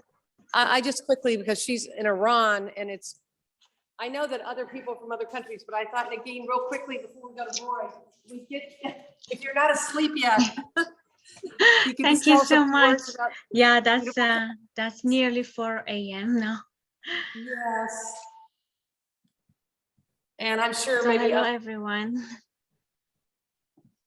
Yeah, tell us a So little hello, bit. everyone, and thank you so much for including me. And that's an honor to be in showing with all these amazing artists. So these two pieces, it's Iran and America. It's a part of this installation we are doing with my dear husband, Patrick Lichty. So we lived in Abu Dhabi and because of a lot of political reasons, we couldn't visit each other's country. But we had this idea that we know a lot about each other's country through media. So it starts with technology that actually gives a new notion of experience to people. So you change technology around people and the people change. So we try to visit each other's country with Google Earth. So that was the first time actually I was using this VR glasses, and it was so exciting for me.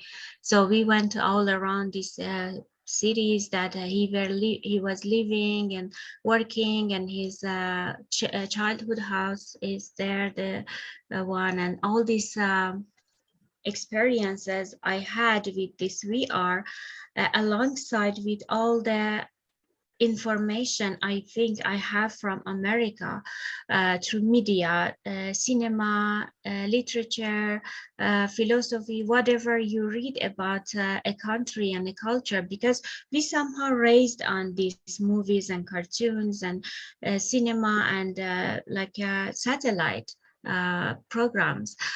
So we think we know a lot about the culture, but sometimes it's only through media, it's distorted, so it's not that real.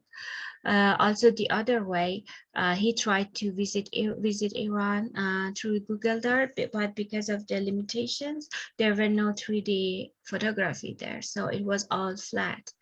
So this is a part of that installation that we did different artworks for that. That's yeah. Thank you. It is Thank you, Nikki. Google Earth, Iran, and they are digital print on fabric. Yeah, and again, thank you so much, Colin, for all this amazing work for having such a show. And thank you, Ross, for presenting us. Get some good sleep. All right. Roy Nicholson, who is actually married to Helen Harrison. And I remember meeting him long ago and knew he was working with computer stuff. It's doing great work. Colin, is Roy with us? I don't believe he is. I'll just read what he wrote really quickly. My images are arranged to show a 24-hour cycle. Growing out of an ongoing series called The Toxic Garden, the 4 monoprints were created by painting on an impression of linear forms that evolved from the lines on my hand, integrated with morning glory vines. A single matrix gave rise to all 4 variations, as if they were all done from the same observation point. Evoking different temporal experiences, the works reflect the complexity of the natural world and how we are all tied up with it. Solar plate printing, pioneered by Dan Weldon at Hampton Editions, is an environmentally friendly technology that uses UV light instead of acid to etch the matrix. Each monoprint is a unique inking, which I then enhance with painting and or drawing. I rely on the digital world of computers, scanners, and Photoshop to develop my variations. The resulting image is a fusion of external and internal stimuli, an expression of my response to the natural world, both observed and experienced. And I want to say two things quickly. Dan Weldon, who invented solar plate, the technique that this work was created with, is also in the exhibition. And Roy is someone that I've known for over 30 years.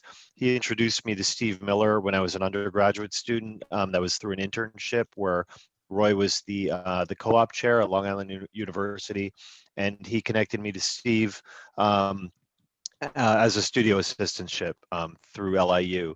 And Steve connected me to half the people in this show and really like kind of inspired me to, you know, both to develop this exhibition and to continue with my own work. So Roy is a big part of the story behind Techspressionism. And then there's Chalda.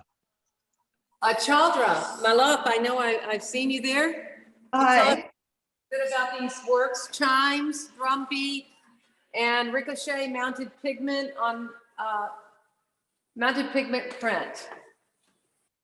Hi, I'm Chalda. I'm from Austin, Texas.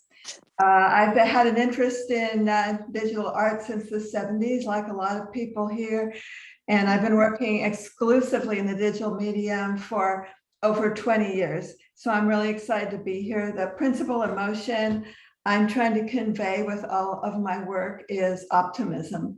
And I put a lot of thought into what will put the viewer into an optimistic frame of mind. I work in Photoshop and Corel Painter. I do freehand digital drawing with a lot of different effects that these programs provide. And I have my own printer in-house, a huge 46-inch printer. It was a joy getting it down to my studio, but I'm very happy to have it. This piece is called Drum Beat, the piece that you're on. The whole three pieces are from a new series called Half Lights, and the theme is transitions. And drum beat is like a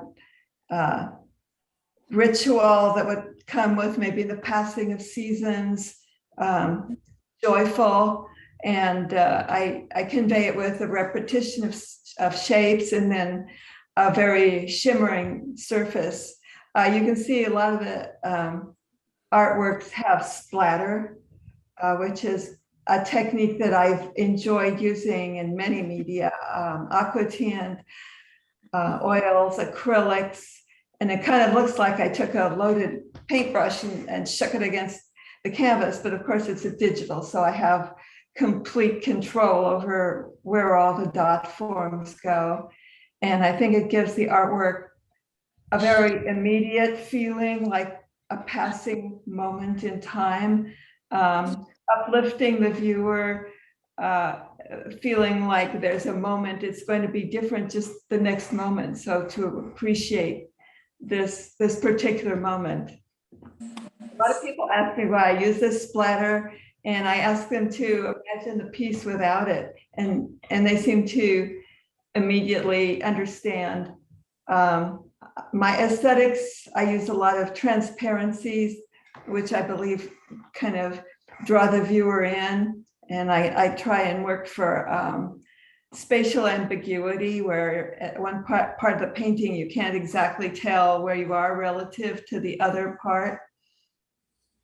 And the third technique I try and use a lot is backlighting or inner glow. I try to replicate the feeling of being on a screen, even though it's a print. So I exaggerate the highlights and halos and give it this feeling of inner glow, which I feel is gratifying for the viewer. And I'm in love with the medium. I had a talk with myself several years ago and realized I was never going to go back to my oil paints. I gave them away. And so I'm totally committed to this medium. Thank you. Okay. Thank you, Chalda. John Seaman, 3 variations on a poem, video art file. And I know I met John during the installation. He's turned around the back of these analog banks, and they're just kind of beautiful in their own right. And is John here to talk about them? I don't believe he is. And also there's a sound bubble above that is activated when you're underneath it, and only when you're underneath it. And it's a really kind of cool way to add audio to a visual experience. Very non-June Pike. Yeah. Yeah, actually, I'll quickly read John's description. So this piece in particular is called 3 Variations on a Poem. It was created in 1979. I'll sort of paraphrase some of this, but it said the same program was processed 3 ways: reading into a mic, the signal controlled the sounds a Moog music synthesizer was creating. Number 2, music concrete, the audio to tape of the poem was sped up, slowed, highly edited with a razor blade and tape splices. And number 3, a sound score was created with voice and synthesized music. The poem can be heard. And John actually did work with Nam June Paik, also with Dara Birnbaum and other notable video artists. And he's going to be doing a presentation, I believe on May 13th at Southampton Arts Center, talking about video art and its history. Thanks, Colin. Moving on, this is a very large piece by Steve Miller. The name comes later. Pigment dispersion, silkscreen on canvas, United States, 2017. I guess for scale, you can see me against the painting and see how big this work is. Steve, are you still in the Zoom? Did you want to say anything about this work? Yeah, thanks, Roz. The size with this piece has to do with the epic proportions of the problem at hand, which is you're looking at a satellite map, the pink, of Amazon land clearing. The center of the painting is elkhorn fern from the Amazon, and the black overlay geometry is also satellite mapping, obviously seen from space. So you have this sort of galactic motion of events happening simultaneously, and using the technology from satellites to really look at the enormous problem of land clearing. This map was actually from about 20 years ago by the time I got it onto the painting. So I'd looked at previous maps afterwards, and it's almost triple the amount of pink. If you looked at this today, it would be 3 times the amount of pink that's on the painting. So it's just another part of this project called Health of the Planet, which was a project to X-ray the Amazon, the flora and the fauna. And the idea was to give the world a metaphorical X-ray medical checkup. So X-ray the lungs of the planet. Thank you. Thank you. Thank you. Clive Holden. In 1,000 years, the world will still be beautiful. Video, Canada, 2022. Is Clive with us? He was, but I think he had to leave early. You think Clive had to leave? He just basically about this work says this seamless video loop is the result of several live processes. Its VU meter-like loops arranged in a grid were made with improvised music and action painting in mind. The making process was a partnership between myself and a network of algorithmic chance procedures, acting like members of a band, choosing notes on the fly from within the song's framework, completing the work live. And this work is also minted as an NFT, which is accessible through Clive's artist page in the chat. Nice. We're moving on to the back wall here, but very visible from the front. Mary Buchever, treatments 1 through, I believe, 11. Paper Ink, US, 2003. Mary, are you with us? I don't believe Mary's in the Zoom, but she says about this series that it's a series of prints inspired by the book Light, Darkness, and Color in Painting Therapy by Leanne Collot de Herbois. The book gives very detailed written descriptions of ways of handling specific colors to effect a transformation in the patient. I like to play with the word treatment, which also has an art context. It seems to me that using the computer to create these images is closer to the intent of the book, as it deals with veils or layers of darkness in front of the light. And I've known Mary for quite some time. She's a local artist to the area. She's on the east end of Long Island in Sag Harbor. And Steve Miller actually is going to be leading a salon, 2 salons from now, called Techspressionists of the East End, which hopefully Mary will be able to participate in. Great. All right. Thank you. Francine Levinson, Hanging by a Thread, High Definition Digital Painting on Aluminum, United States, 2022. I do not And believe she's here Francine, with I us. don't think is here. Yeah, I'll pasted a link to her page in the chat, and she says about this work, my passions direct my artistic concepts. The political, social upheaval we are experiencing in the USA is perfect fodder for my Techspressionist emotional appetite. My laptop, painting programs, and printers are my studio, palette, and canvas. I create original high definition, abstract, socio-political digital art with the circle as my dominant form. I believe the circle of life reflects all of life's encounters, pressures, and feelings. When I paint with pixels, the immediacy of the digital medium gives me the opportunity to paint my expression in the moment.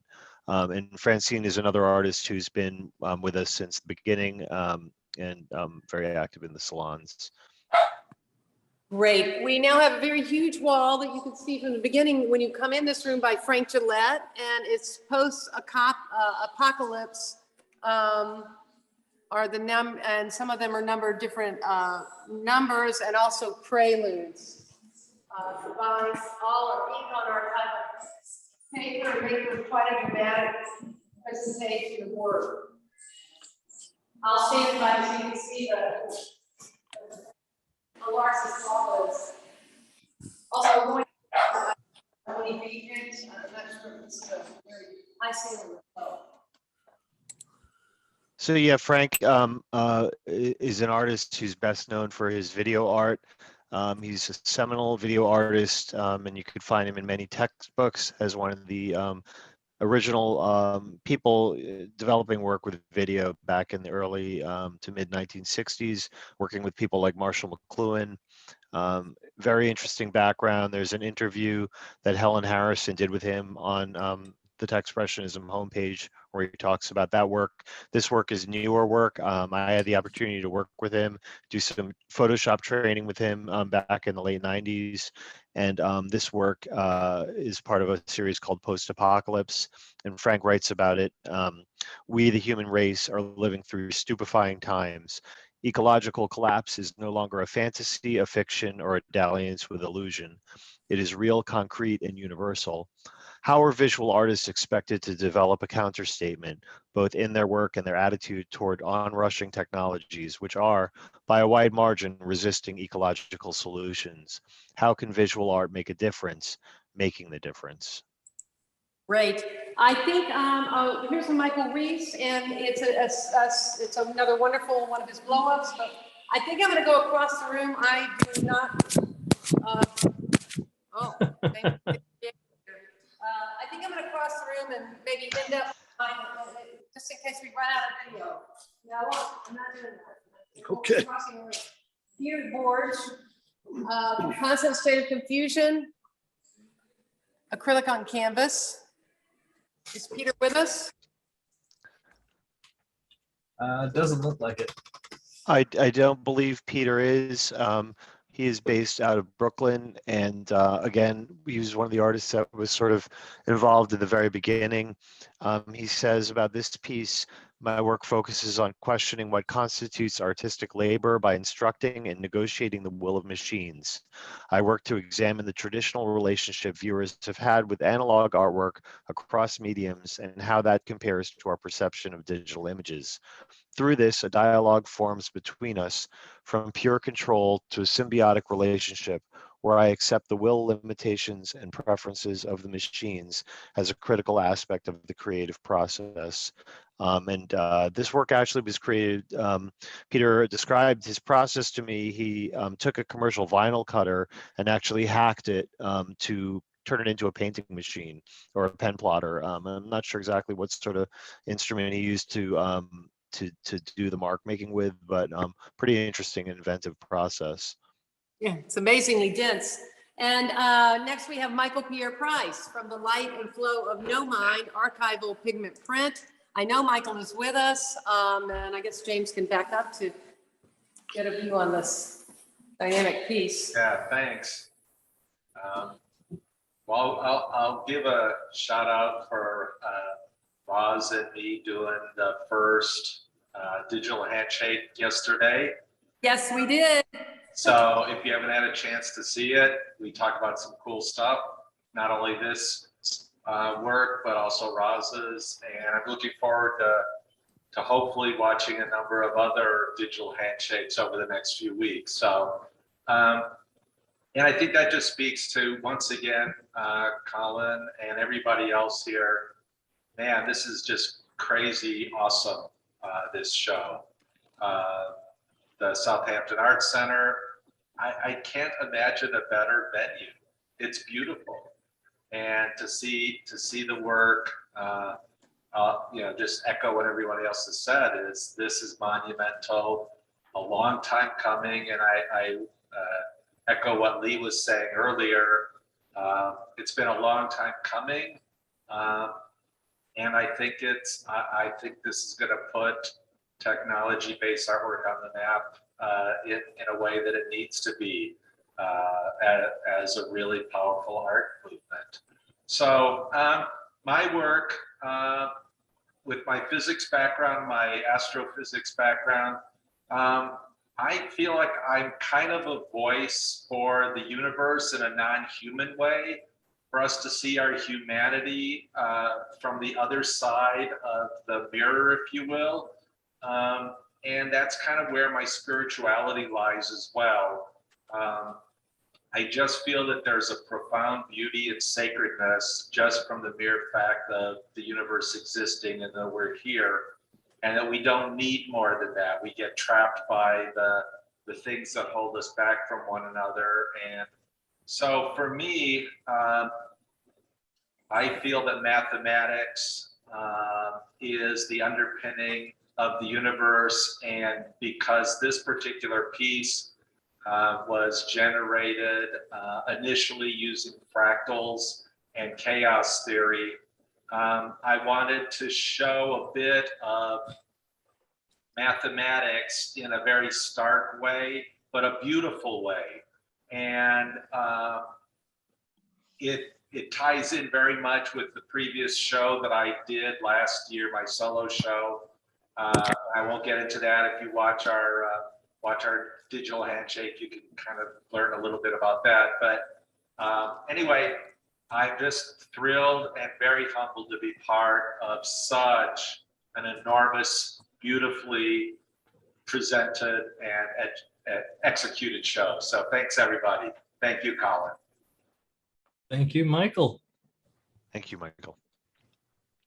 All right, Scojo, Violin Femme 1, Mixed Media, United States 2022. Scojo, you with us? Hello, everybody. There he is. Can you hear me? Yeah. Awesome. First of all, thank you, Colin, Patrick, Roz. I mean, what a great show. It was super, super awesome to celebrate with you all. So these pieces are the first two one-of-one physicals from my Genesis NFT collection. And it's really about support structures. So about a year ago, I fell and had a really major concussion. It was so severe that I actually couldn't walk for 7 months. I couldn't really do anything but sit in a room, wait for it to heal, be very sick, and occasionally go out for these grueling therapies. But I was lucky. I was lucky because I had all types of people helping me during this process.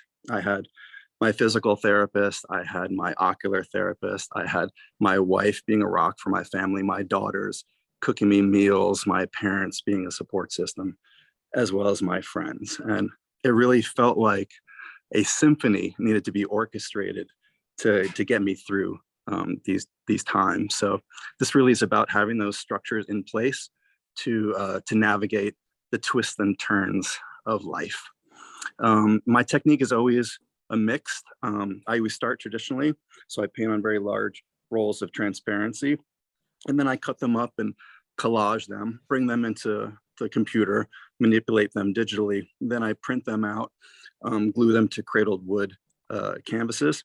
And then I start the process all over again. I do more collage, more spray paint, paint pens, and then mix it all up with resin. So it's really this analog, digital, analog sandwich, if you will.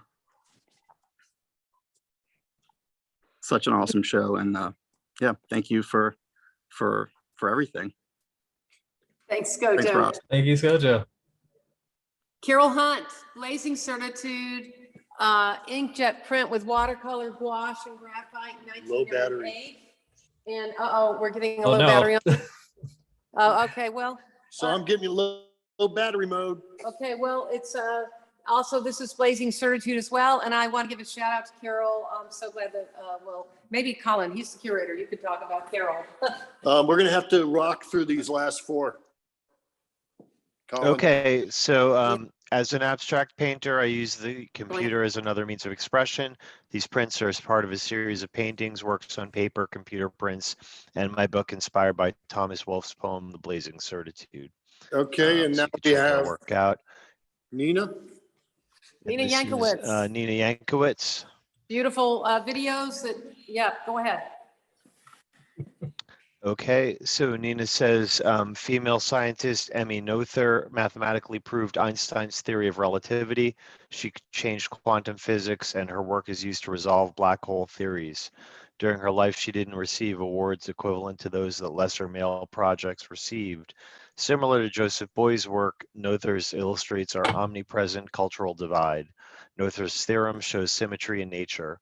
This piece explores fragments of Noether's work that expanded the field, viewed in conversation between two pieces, then through now. You can find out more about this piece online. Dan Weldon, the inventor of solar plate etching, and these pieces here, Dan says, as the innovator of a printmaking process called solar plate, I create on a light sensitive polymer steel back material. This technique offers me more freedom and spontaneity, and through this process, I can substitute sunlight and rainwater instead of using hazardous acids, solvents, and grounds. In addition to the act of printmaking, I joyfully incorporate my DNA with expressionistic mark making on the printed image. Excellent. Holly Gordon, Water Music series. And yeah, Holly is a Long Island artist. She says in 2006, the Kenai Peninsula was the place where the creative spirit of Jackson Pollock enveloped and embraced me. My camera and I danced to the rhythmic flow of nature, pouring, pounding, splashing, dripping bucket upon bucket of volatile surf against her lava rock canvases. Later in the digital darkroom, I used technology to strip nature and reveal and express my response to her raw power and sinew. Like an endless symphony in varying tempos and crescendos, I created my water music series. Thank you. And my own piece, Kalashnikov 2, in solidarity with the people of Ukraine. Thanks all of you staying up. We went a little long, but we use machines to draw machines in a new world of technology, and we're bringing such art and mystery and something that is needed in the world as we are bombarded with every day we see Kalashnikovs on people's hips in Ukraine, and we also hear about 20 mass shootings in the United States in the last year. So this piece came out of a series called Guns, and for me, it's all about mark making, and I can't make these marks in any other way, and haven't been able to since my oil paintings started being filled with pixels in 1995. It's all been a big accident. What a wonderful mystery we're in, you guys. This is a great show. Let's keep doing great technology and inspire the world like this show does. Fabulous show, Colin. You can read more about this piece. It's also an NFT. Would love someone to donate all these funds to Ukraine. We don't want any money, do we, honey? No. So, but not in this case, absolutely not. So thank you all. It's been great. And Colin, this is an incredibly wonderful show. If you want to add a few things, do. Maybe we can turn around and see this this whole room. You know? Yeah, I want to thank you, Roz, for taking the time to do the walkthrough. Really James appreciate Dawson. Let's look at this guy.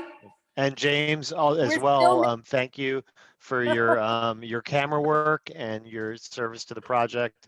You know, we couldn't have had this walkthrough and salon without the two of you devoting your time to making it happen. It's our So- pleasure. All Thank right. you. It's been great. Love you guys. All Bye. right. Keep making great work. Okay. Great job, Thank Colin. you. Thank Love you. everybody. Thank you too. Bye-bye. Thanks, everybody. All right, Thank so you.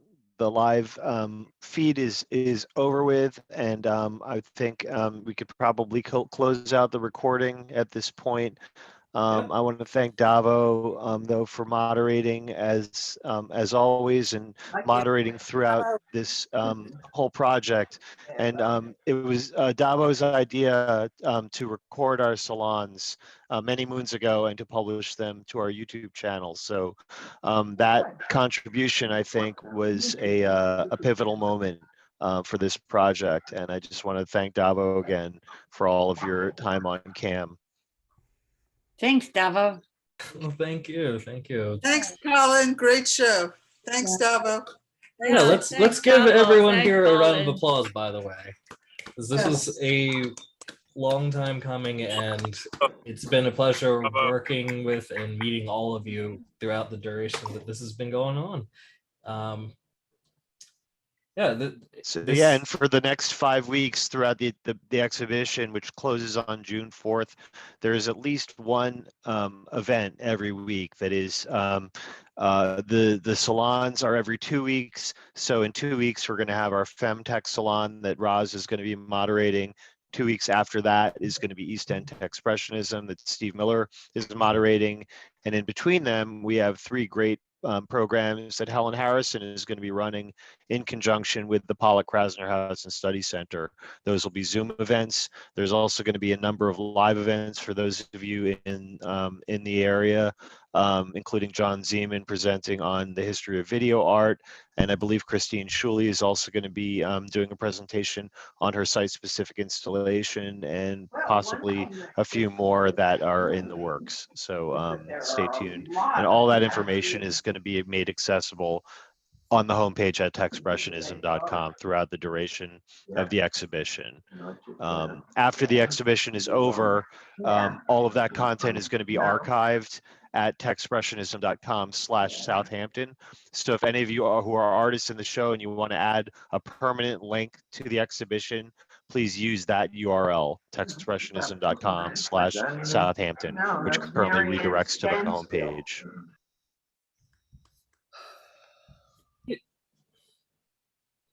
Well, and that's about it for me. Yeah, I'm not sure I've got anything else myself. Thank you, both of you. Yes. Thank Bye. you. Thank you. Awesome. All right. All right, I guess we're signing out. All right.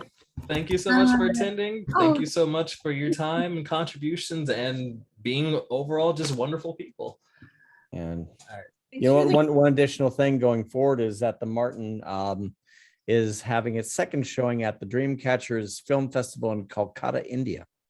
Oh, wow. okay. So in its first edition. So we're spanning the world again. Nice. Excellent. Anyway, thanks so much. Cool. Thank you. Thanks, guys. Bye. All right, everyone. Have a good evening Yeah, it's a long / day. morning / afternoon, wherever it is that you might be.